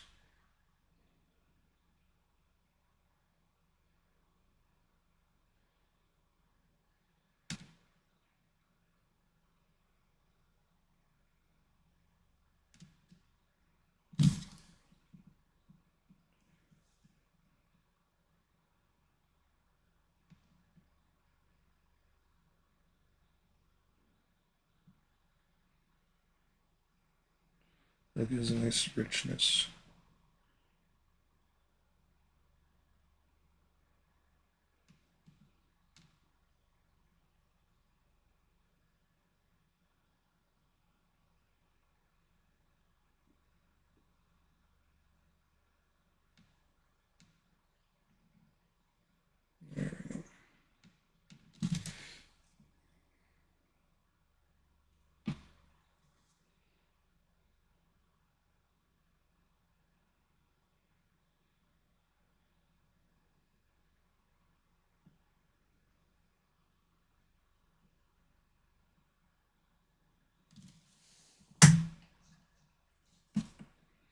And then I'll come in. So it's yellow. Oh, too much yellow. Too much white. Oops. A little softer. There we go.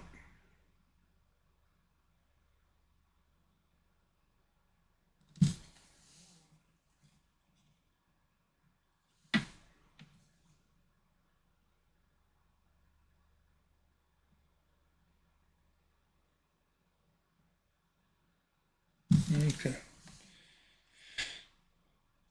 Move that along a little bit. And then come over to this side. Some of that same kind of like orange highlight.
And I need to darken this reflective light just slightly.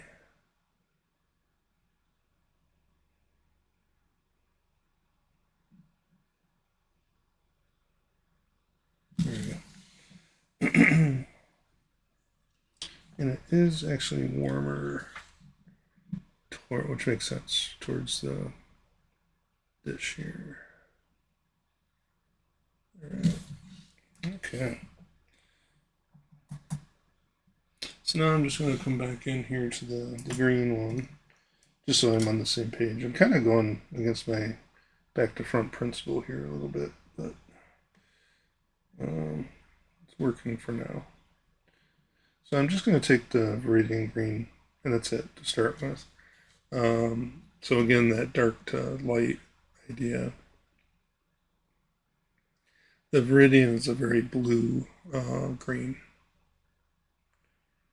So coming in with that blueness of the color into the shadows here.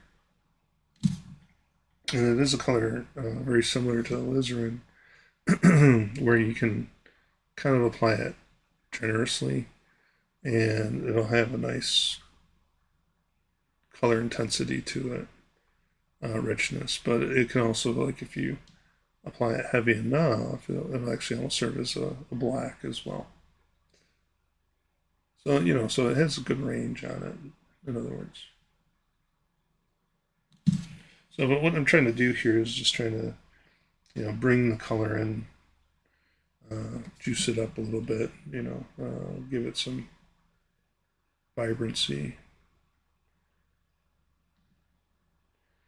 And that color saturation as it comes to depth of space is, really handy for making 3D effects. So if you can bring things much more vibrant up close, then it tends to visually confront, to the viewer. And so, so you don't really want to have it like that all over the entire picture plane. It's just in certain areas. And add a little bit of lemon yellow to it to give it some of that green.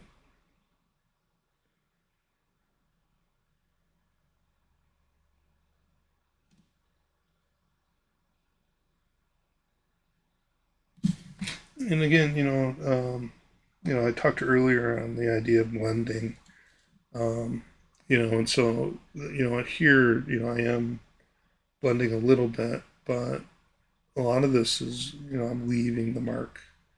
So it's like I'm putting the mark down and just letting it lay. And when you do that, it has a lot more contrast to it. So the darks are darker, for example, they're richer. When you blend it, you're always kind of muddying it. So it becomes, both, in a way blurry, but then at the same time it's, kind of muffled. It's not very detail oriented or sharp, maybe would be a better word. But while I have that color, I'm going to bring that into the stem. The stem's very yellow.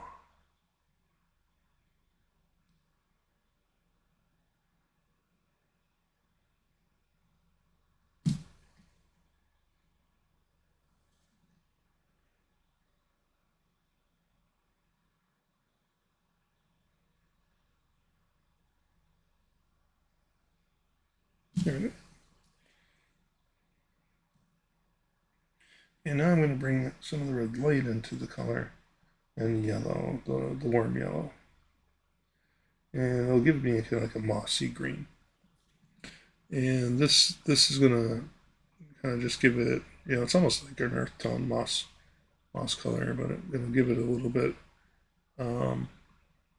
settle down those brighter colors. But more importantly, this will help transition the reflection from the plate. Now, it's a complicated reflection when you look at the actual pepper, because there is a lot of blue in the reflection, but then there's like this indicator of the yellow coming from the blue. So I'm going to try to keep the marks clean here.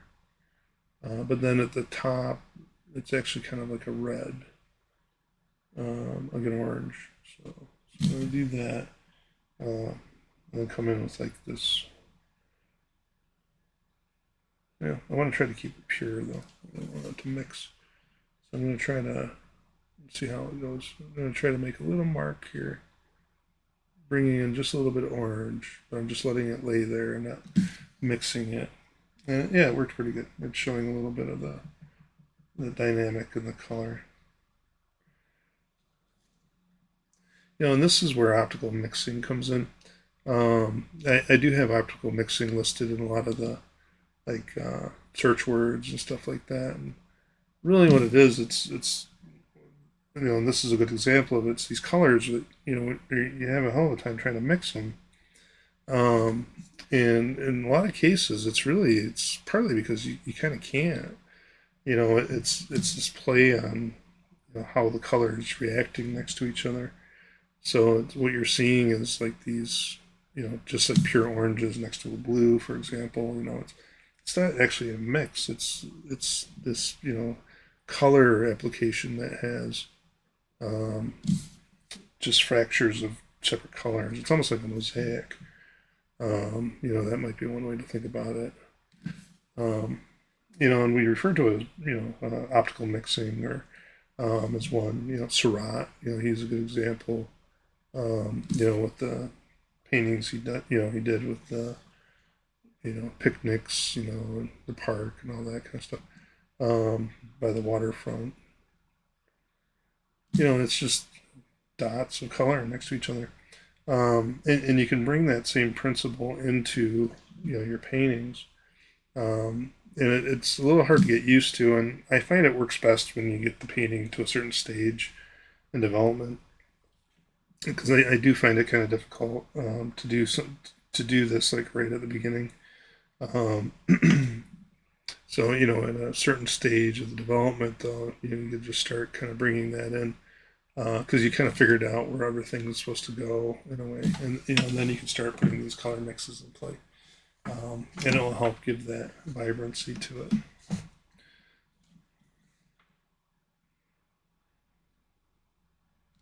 There you go.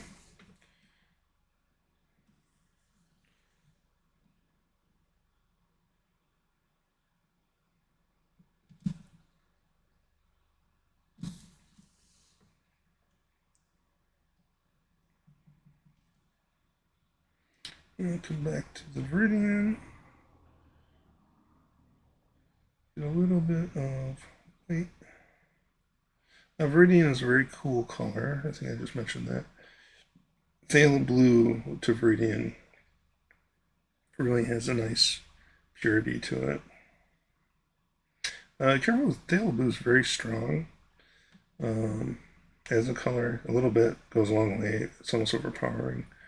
Um, but it also stains your clothes and stuff like that. So if you get it on your clothes, um, maybe run to the sink. Get it out right away, because if you don't, it's gonna stay there for a while.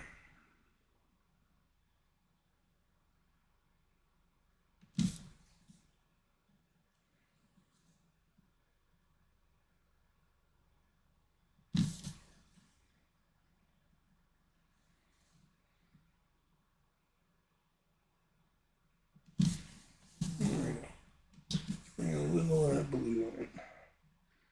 Okay, now for the highlights there, I am just gonna take a lot of white to this blue that I just mixed, and actually I think I'm gonna color mixed. That is not phthalo.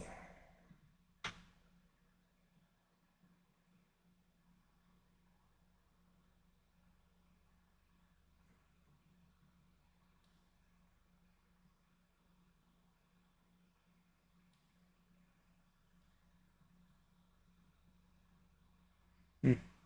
I'll have to look at the color. It's very blue. Should be greener than that. I might have put the wrong color in my palette. Okay. So now, take a look to that. There we go. And this will serve as the highlight for the green pepper. But it's basically blue into that yellow, and then you see it really pops. And so a little too much, as far as globular. To correct that, it's fairly simple. You just kind of come in with the dark, mix it with this, get that green, maybe a little bit of red to it, and then you just sharpen the edges around that. Make it a little bit so it's not so much of a large area with the highlight. Highlights are tricky. That's something I do struggle with a lot of times. I find you don't want to go too small, and a lot of times if you make it too big, it's it just stands out too much, and so you end up having to be finicky with that kind of thing. Okay, so I have that. I think I'll leave. Well, here, let me do the stem highlights.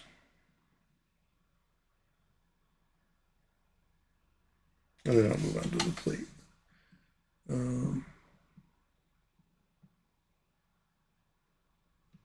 There we go. And I'm just adding yellow to this. I'm being more, specific as I'm putting it on this time.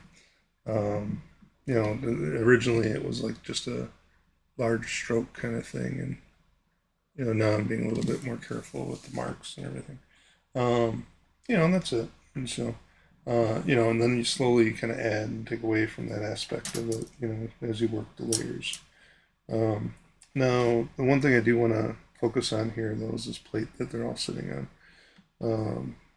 So again, I want to make that kind of mix that's, kind of bland, but at the same time, have a little bit more richness to it this time. But the nice thing is about that is it's a lot of what's missing is orange, and so I have a lot more red light into the mix with yellow. And what does this allow me to do is kind of leave some of that color, that original color that I put down, and then I can add in elements here to give it some temperature differences. So because the original color has more of like a it's almost more green. So having like this orange complement on top of it now, that's very light, gives it this really strong kind of crispness. Oh, I got something there. I think it was a fruit fly. Fruit flies are abundant right now. Every year they tend to explode around this time of year.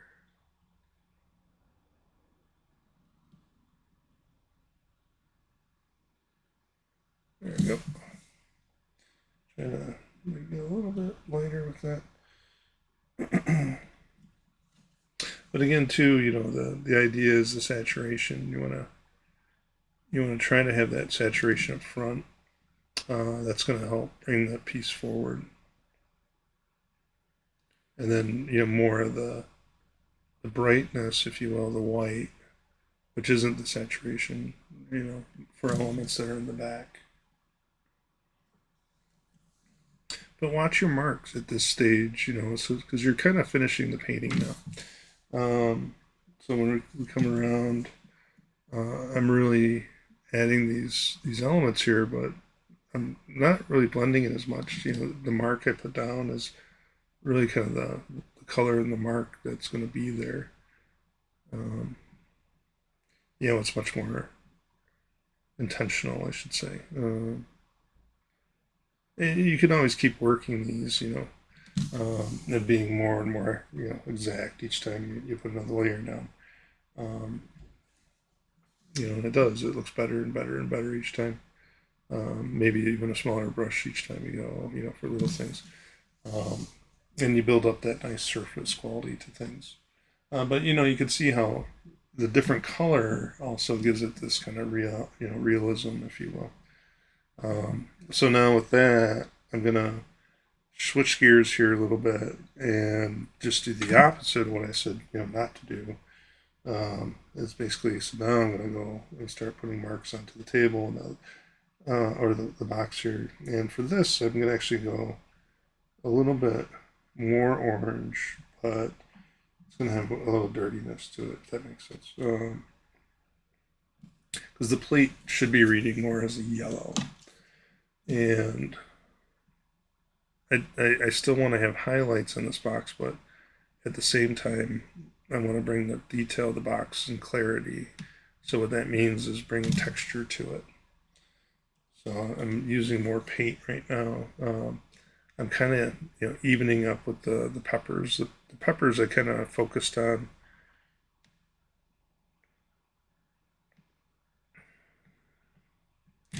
Um, and I kind of did all the highlights and the passes on those kind of at once. So I went over it a number of times. I got carried away.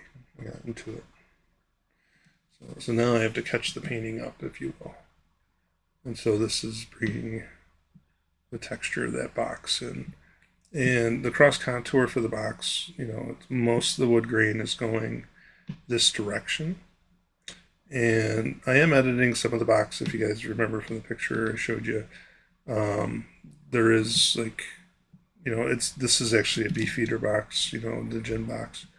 But I'm not including that just because, I did it in one painting, but I don't want to make it a habit. I don't have like alternate boxes for this. I only have like one other box and I'm using it for something else. It's a good box to set a still life on. So, but I don't want to get in the habit of painting the beefeater stuff every time I do a painting.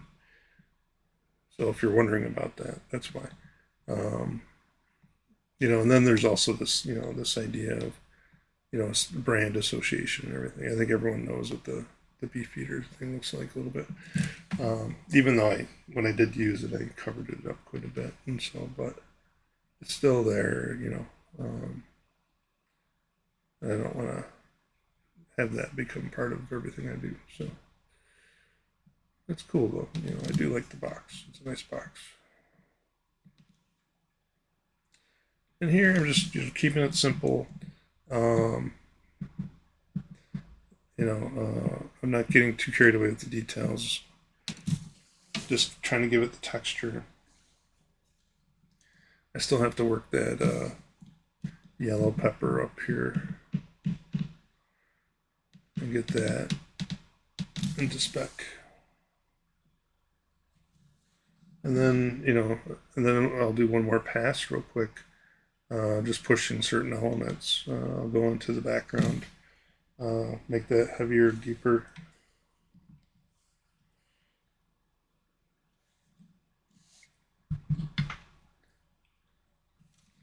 Give it a little texture. It's kind of flat right now. But I think, as the takeaways are, just to, repeat the process. Start by blocking in. Go for the, especially if you're a beginner, just go for the local color. The main color. As you advance and practice, try to do more. The first pass. Try to do shading and highlights. And if that comes easy, then go to temperatures when you block things in. Can you make a warm temperature and cool shadows? So how much you add to each pass, becomes that much more direct. And because of that, your painting should resolve much quicker for one, but it will you'll have less kind of like need for overpowering, meaning the paint will less likely mud on you because you're being much more careful and precise with the colors as you're working initially. But that's not something you can just tell somebody to do. It takes time to get to that stage. Um, so don't worry about that. That comes naturally. over time, you'll get better. Your color mixing will improve immensely over time. Um, at first though, you feel terrible and it's awful, and and just keep going though. Keep going with it. It'll get better. Don't let it you know, take all your inspiration away.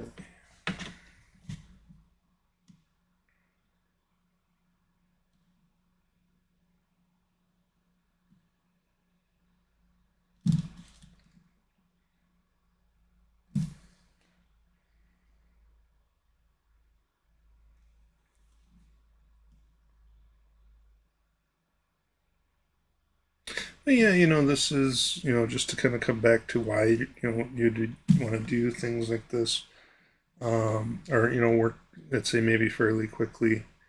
Um, a lot of it can be seen as practice. Especially if you're trying to learn. Just grab some items out of the kitchen.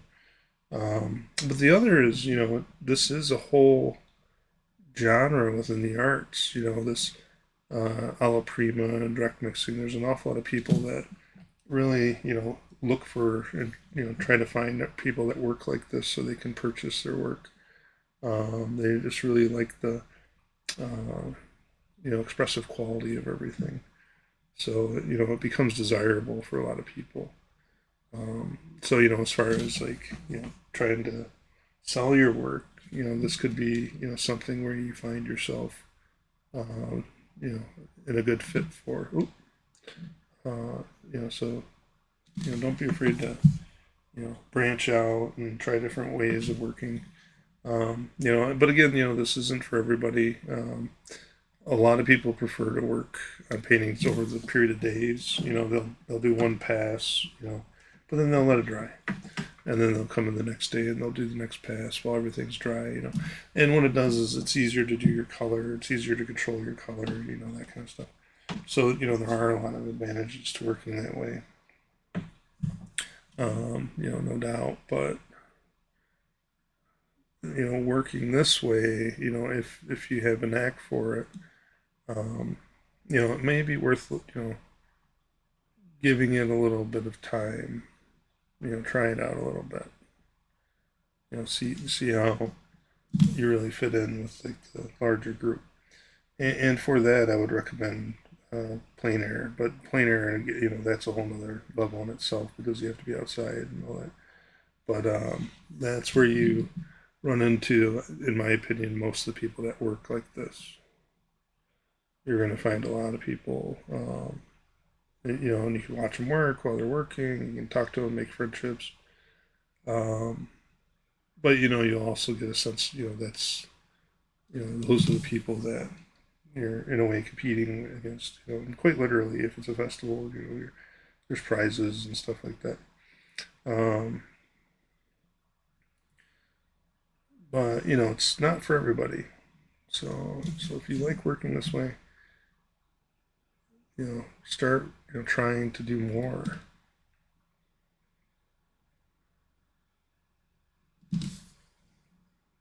And then also try to find that resist that urge to continue.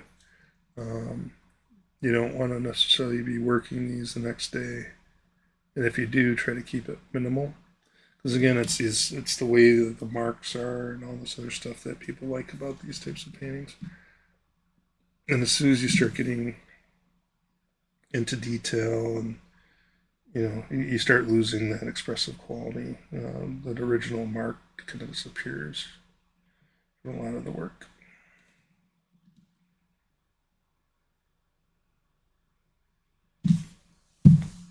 Went a little bit too light on that. Switch my brush. Remix.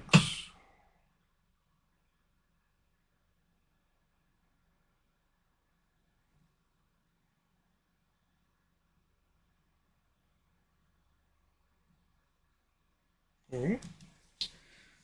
So that's it.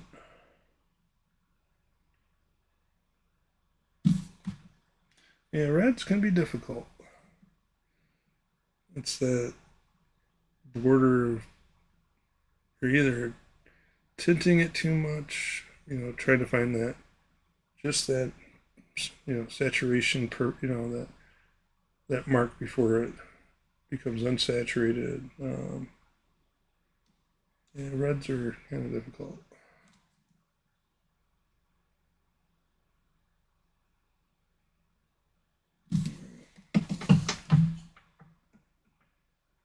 Okay. Maybe a little bit here, but I gotta get on that yellow pepper.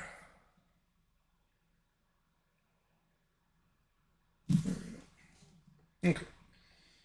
So the yellow pepper actually has a nice uh, transition here from the color I'm working with.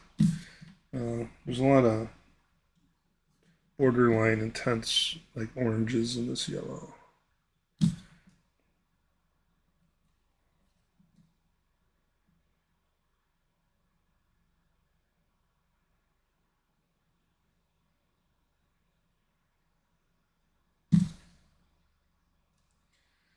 But at the same time, it's also shadow.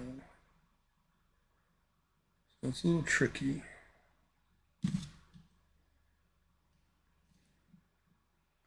So things like this, it might be easier to do the mid-tone a little bit and then go into it, the shadow, the darks after the mid-tone, just to get that vibrancy or the saturation levels up,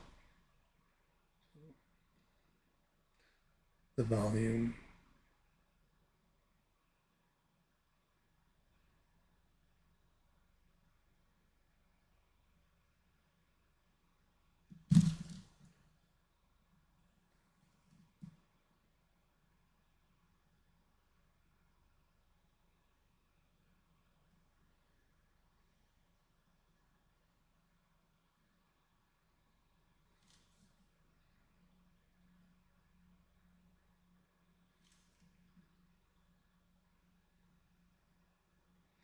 And just trying to smooth it out. It's a little bit rough with the marks that I did in this.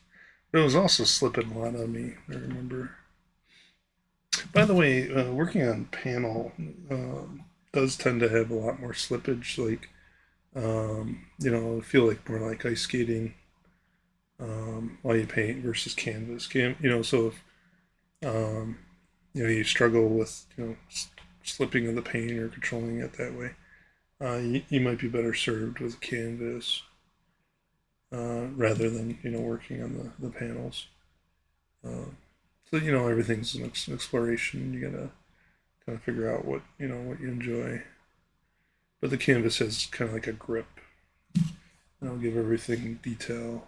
It'll hold the paint better. Okay, so I'm gonna warm it up a little bit here, but I'm also gonna make it dirty, so it's kind of like this gray, it's almost brown. Try to keep it on the warm side though. A little green in there too, actually. Um, so basically, I'm just gonna darken this, make it darker, uh, even darker.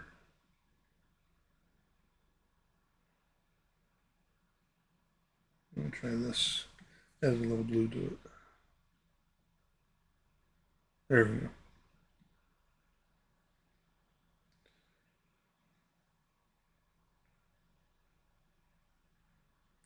So using very light marks.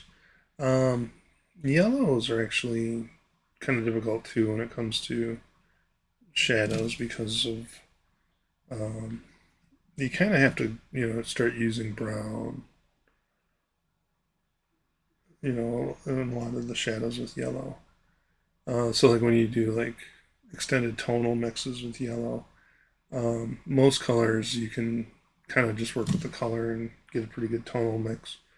The yellow, you're kind of limited because most colors you add to yellow are going to change it significantly. So, um, however, if you start working with like browns and the yellow, you'll find that you'll have a little bit more uh, control over things as far as tone and depth of space that way. Shading. The yellow does tend to also be a little bit, things that are yellow tend to be lighter. No, no.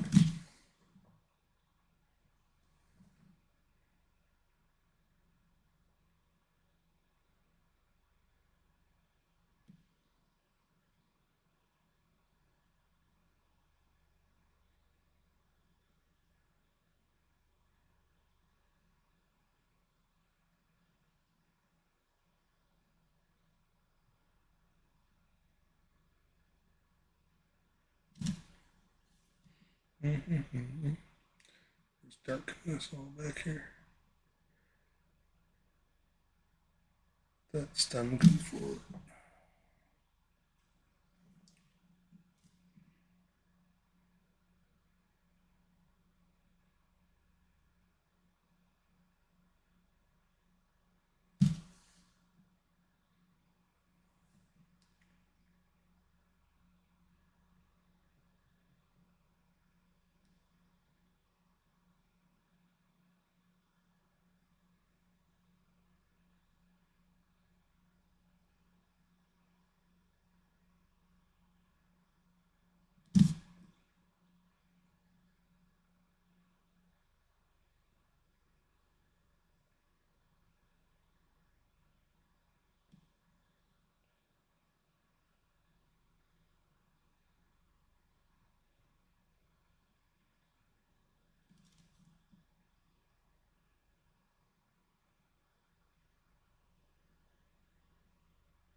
Okay.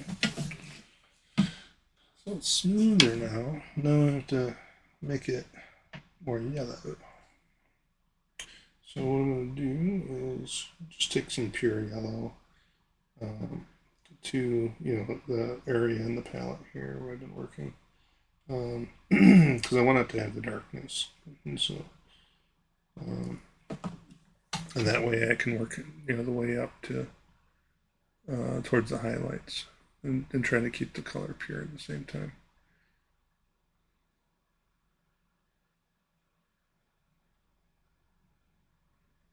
It is wanting to move a lot though, so I'm doing smaller strokes here to kind of keep it from. One of the things that's happening is it's every time I make a mark, it's kind of revealing the imprimatura. So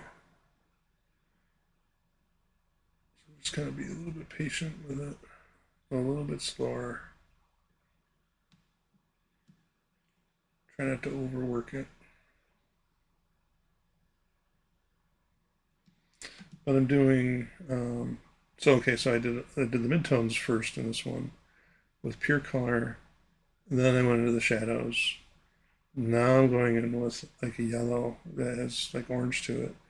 Um, but I'm trying to soften the line work or the mark making, I should say. Um, and then once I do this, then I'm going to try to go with the lemon yellow.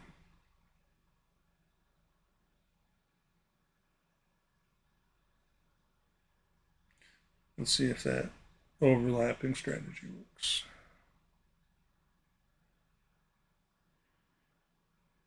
And this is also one of the things I really do enjoy about painting. There's always like a kind of like a what if. Like, what if I do it this way? What if I do it that way? How would that how would that work? Or how would would that look okay? Is it going to hold up? Is that do those materials work together? We'll find out. So there's a lot of different processes you can do with oil painting. There's all sorts of effects that you can make. A lot of fun.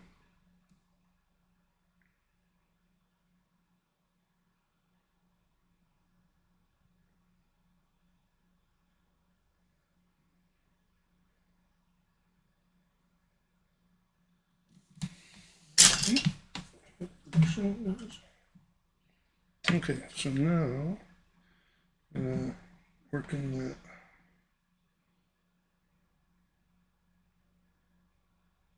lemon yellow. I think I'm gonna add a little bit of regular yellow. That's green.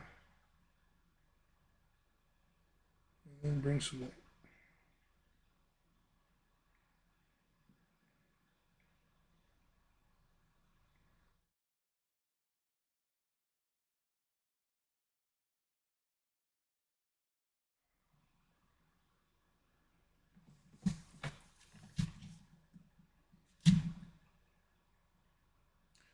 A little light on the light side here. So that is one good thing about working at night. It kind of forces you to find the time to wrap things up quickly. Um, when you work during the day, it's like, oh, I got all day. So if you actually start out by giving yourself a time limit, um, it's very helpful for allowing you to stick to that. But you got to have those parameters set up.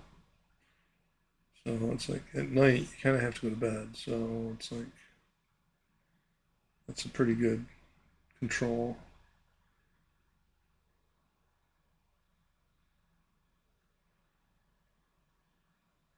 Plein air. That's what's nice about plein air. It's no matter what time of day it is, um, everything's moving outside. So you know, so by the time noon comes around, it's going to be different. You'll be kind of under the gun because everything's going to look different in 15, 20 minutes. So, but there are a lot of people that they'll take a picture and then they'll take what they started and they'll work at home, finish it at home, which is a common practice with plein air cleaners actually. Because the light moves so much, they'll actually start it on location. Because there's a lot of benefits. It's not you're not working from a photograph or seeing color and true and all this stuff. You're being reactive in response to what's in front of you. So the painting starts out very naturally, and but when the light or the weather changes, then it's kind of hard to keep that up. So at that point, take a picture. Then the key is when you start working on it at home, you got to put yourself into that mindset again, so that it's like you're on location, from where you left off, and trying to remember how almost act like you're still there, kind of thing. Which is easier said than done.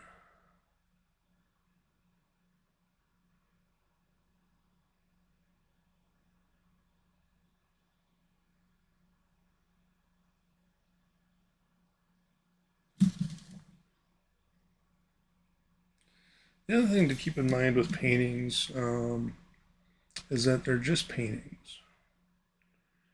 So you can always do it again if you wanted to. And so when you do these explorations and all that, it's okay. So if it doesn't work out, not all of them are going to work out. Some are going to be better than others. Um, and you'll find that some people like certain ones more than others, which might be confusing to you. Uh, because sometimes when you think you did a bad job, everyone thinks it's great, which is I do find that funny. Um, but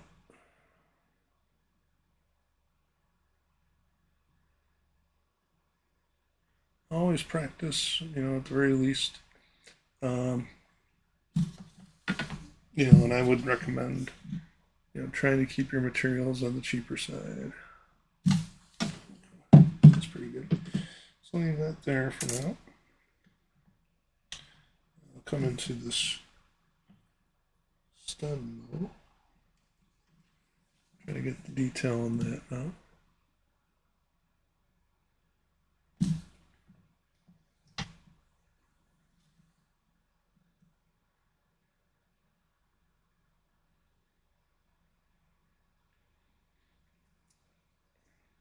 So when doing the color temperatures, try to always find a warm and a cool of some sort. That's my recommendation. But sometimes there'll just be variances in a certain temperature, but even then, so try to keep the mixing relative, so it's not monochromatic, in other words.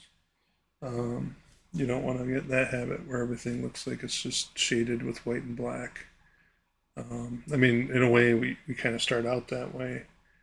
Um, a lot of times, at least the method I showed you guys there, as far as blocking in, that is kind of like that. But at a certain point, you got to start putting color to it, and trying to push your limits on that as far as how you apply color.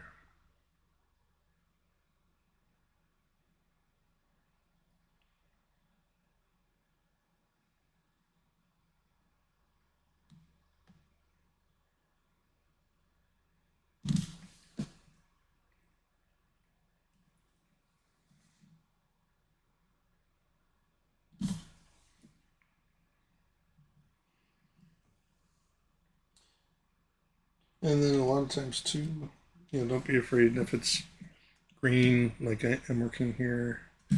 Don't be afraid to go in with some red, some dark red. Uh, because of the complementary nature of it, it does tend to give it a nice contrast. And it almost acts like a shadow. So it's believable shadow, I should say. And so more than like a dark green. A lot of times, like if you're working with colors monochromatically, oddly enough, you can't really get good shadows. Um, so using the complements a lot of times, or even just like an extreme color. Like here, this is a blue, into that green, and all of a sudden that it works with the green. It's analogous to it on the color wheel. It's part of the family, but it's more of a blue. But it does do it serves to pop that and give it depth. And speaking of which, I'm actually gonna put that on here. I'm not happy with that handle there. Okay. Okay, so I think I'm at a stage where I can start working in. So this will be the final pass here. Um, so I'm pretty happy with most of the fruit right now, and I'm going to go into the back here and just push this background a little bit further, give us a little bit more of a dramatic effect.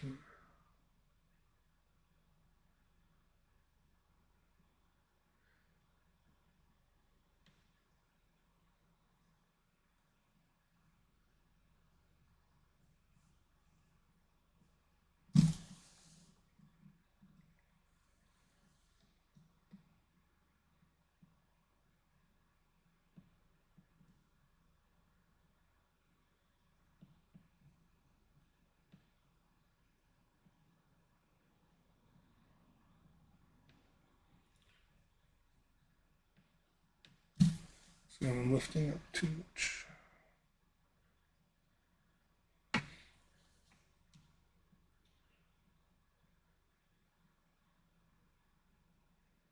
So I'm just bringing that color back in, lightening it because the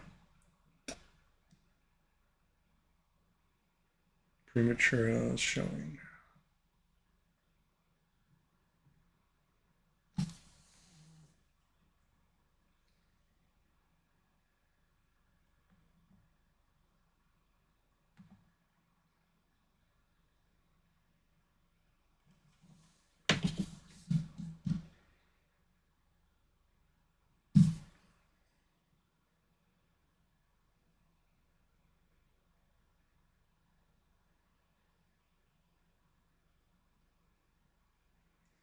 Yeah, a little purple to that.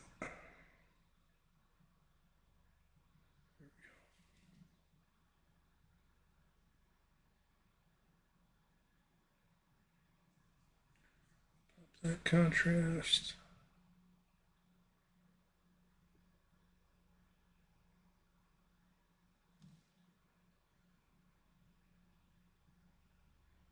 Bring this guy forward.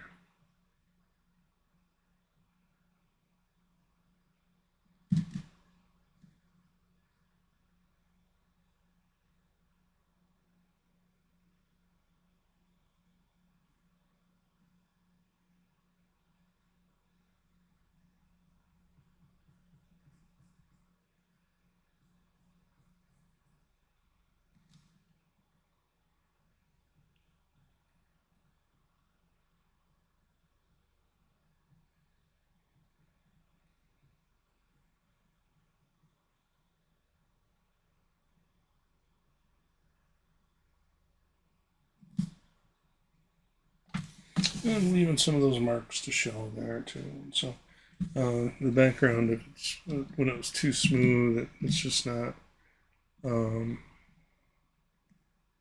it just separates so much from the rest of the painting. Um, so so if you're going to be very expressive in one area, it helps to kind of bring that throughout, um, just so you don't have this weirdness visually. And and I'm just not blending as much, so I'm still blending it, if you will, but staggering it a little bit more, being a little bit, allowing some of that mark to show through there. And I'll just do a little bit of that here as well, get darker again.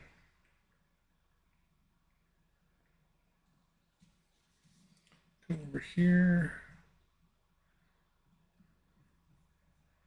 pop that out.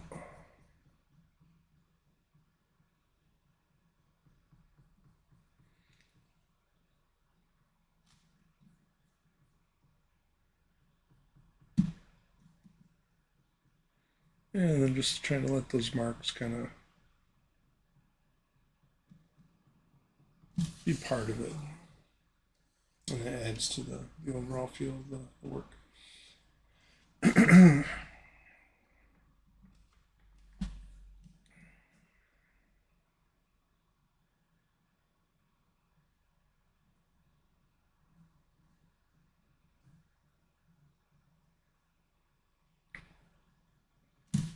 Okay. All right.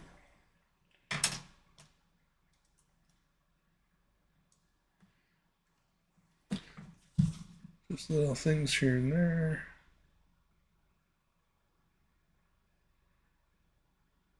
Cleaning up edges. A little bit of texture, a little bit of color. Um, again, resist that urge to get deeply involved with certain parts of this because, as soon as you do that, you're kind of opening yourself up to um, a whole, a lot more time commitment. And so there's one area I wanted to sharpen here, though. And it's more for the effect of depth of space. So I'm just grabbing this dark and bringing that up front here. There's actually a nail right here. See if we can bring that into the image. But this will hopefully help, give it more depth. And it's not a consistent line either. A lot of the paint's actually kind of setting. So it's actually kind of going on top pretty easily.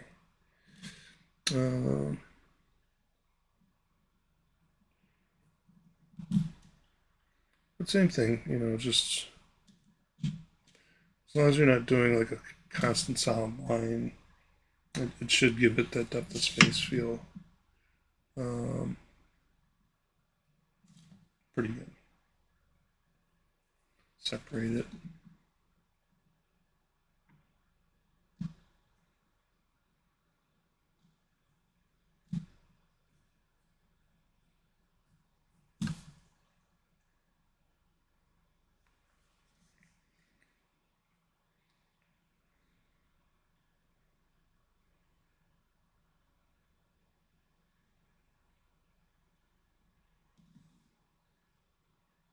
Again, the textures are important.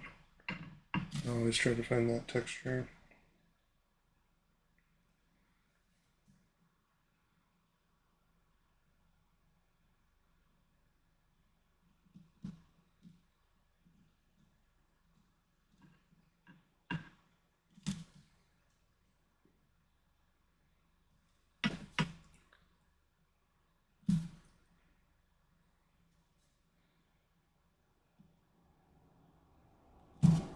A little bit brighter. Okay. There we go.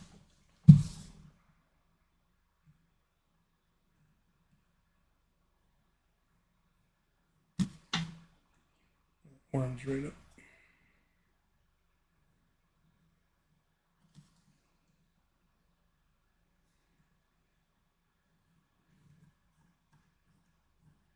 Color, color, color, saturation. And here I'm going to come in with a little bit of warm velvet.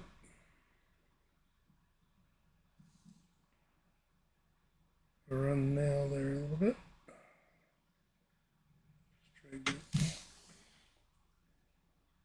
And that helps bring that edge forward a little bit. Same thing, I'm going to go to this real dark color we've been using. Plant the bottom of this.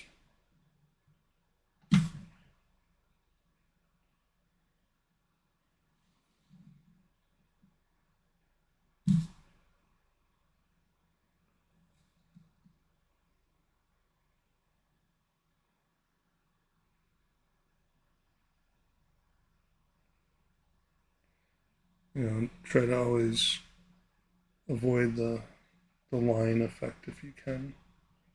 Um,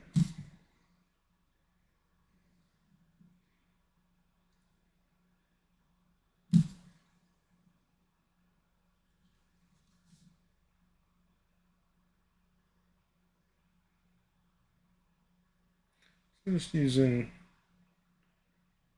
pure alizarin there. Seats it very well. So rich.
Okay. And then for the pepper, to finalize that, I'm going to go with some white and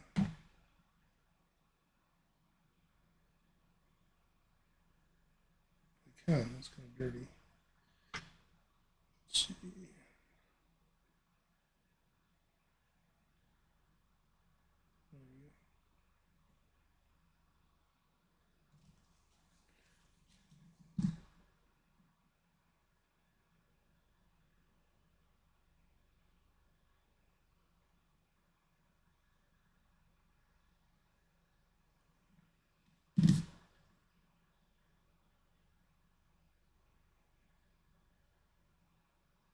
Okay. Then, then you take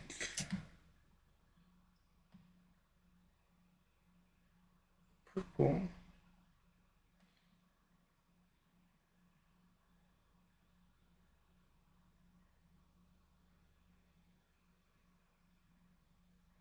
More pink.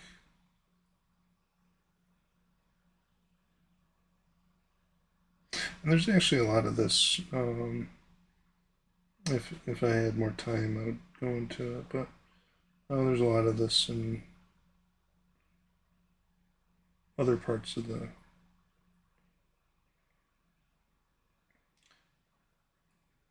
highlights of the yellow or the yellow pepper.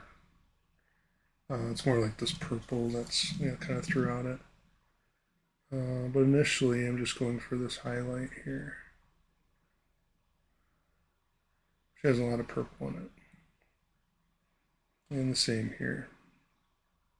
And again, it's that idea of the complement. So not just white, it's adding some complementary color to it.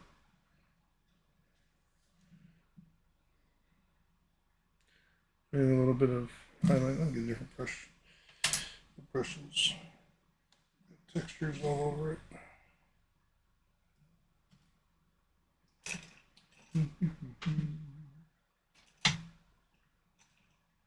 Try this one.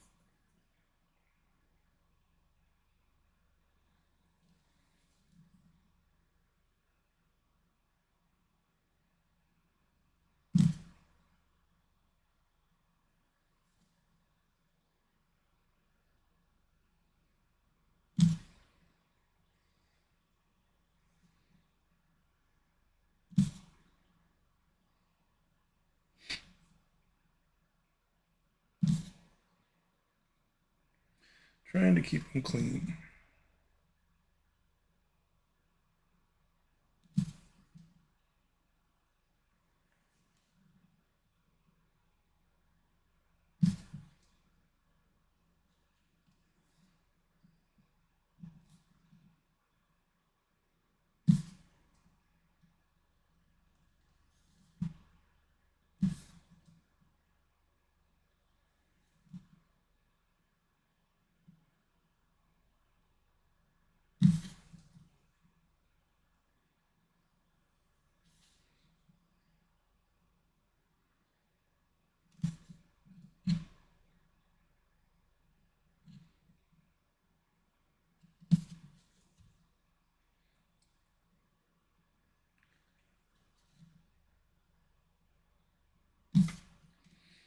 And really you can kind of keep on going back and forth here, just a little bit at a time, little by little, with different colors. And each mark you do, in the end, it'll add this complexity to the piece that's really nice. Um, and I do, I do kind of recommend that, try to always give yourself, 3 to 5 hours, I would say, in a painting, working like this. And if you can do a bigger painting, over a certain amount of time, that'd be great. But it's all in like how much time you can dedicate and then how fast you can work. Because that's the other thing to exercise is like how fast can you do it, right? So if you were to time yourself, in other words, and then compare it, as far as like the quality and the mark and the expression, were you happy to, were you able to get that resolve, if you will, of the detail, and is it believable, or does it have that genuine feel?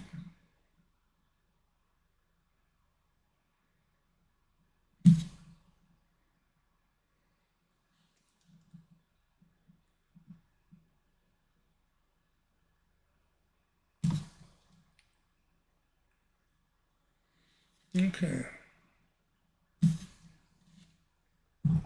so I think I'll leave it at that. So I think that turned out pretty good. I mean, there's some other things I can do here, but as far as like the demo goes, I think this is pretty good. One more thing in the demo that I'm seeing that I'm missing. This guy here needs a little bit, just a little bit of a highlighted area there like that. That carries down through here.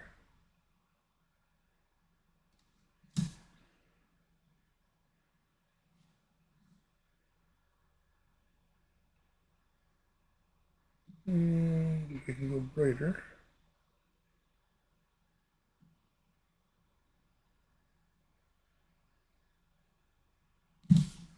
There we go.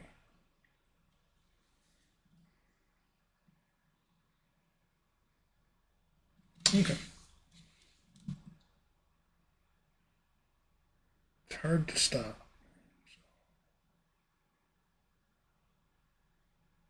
But I feel I must. So, alright, guys.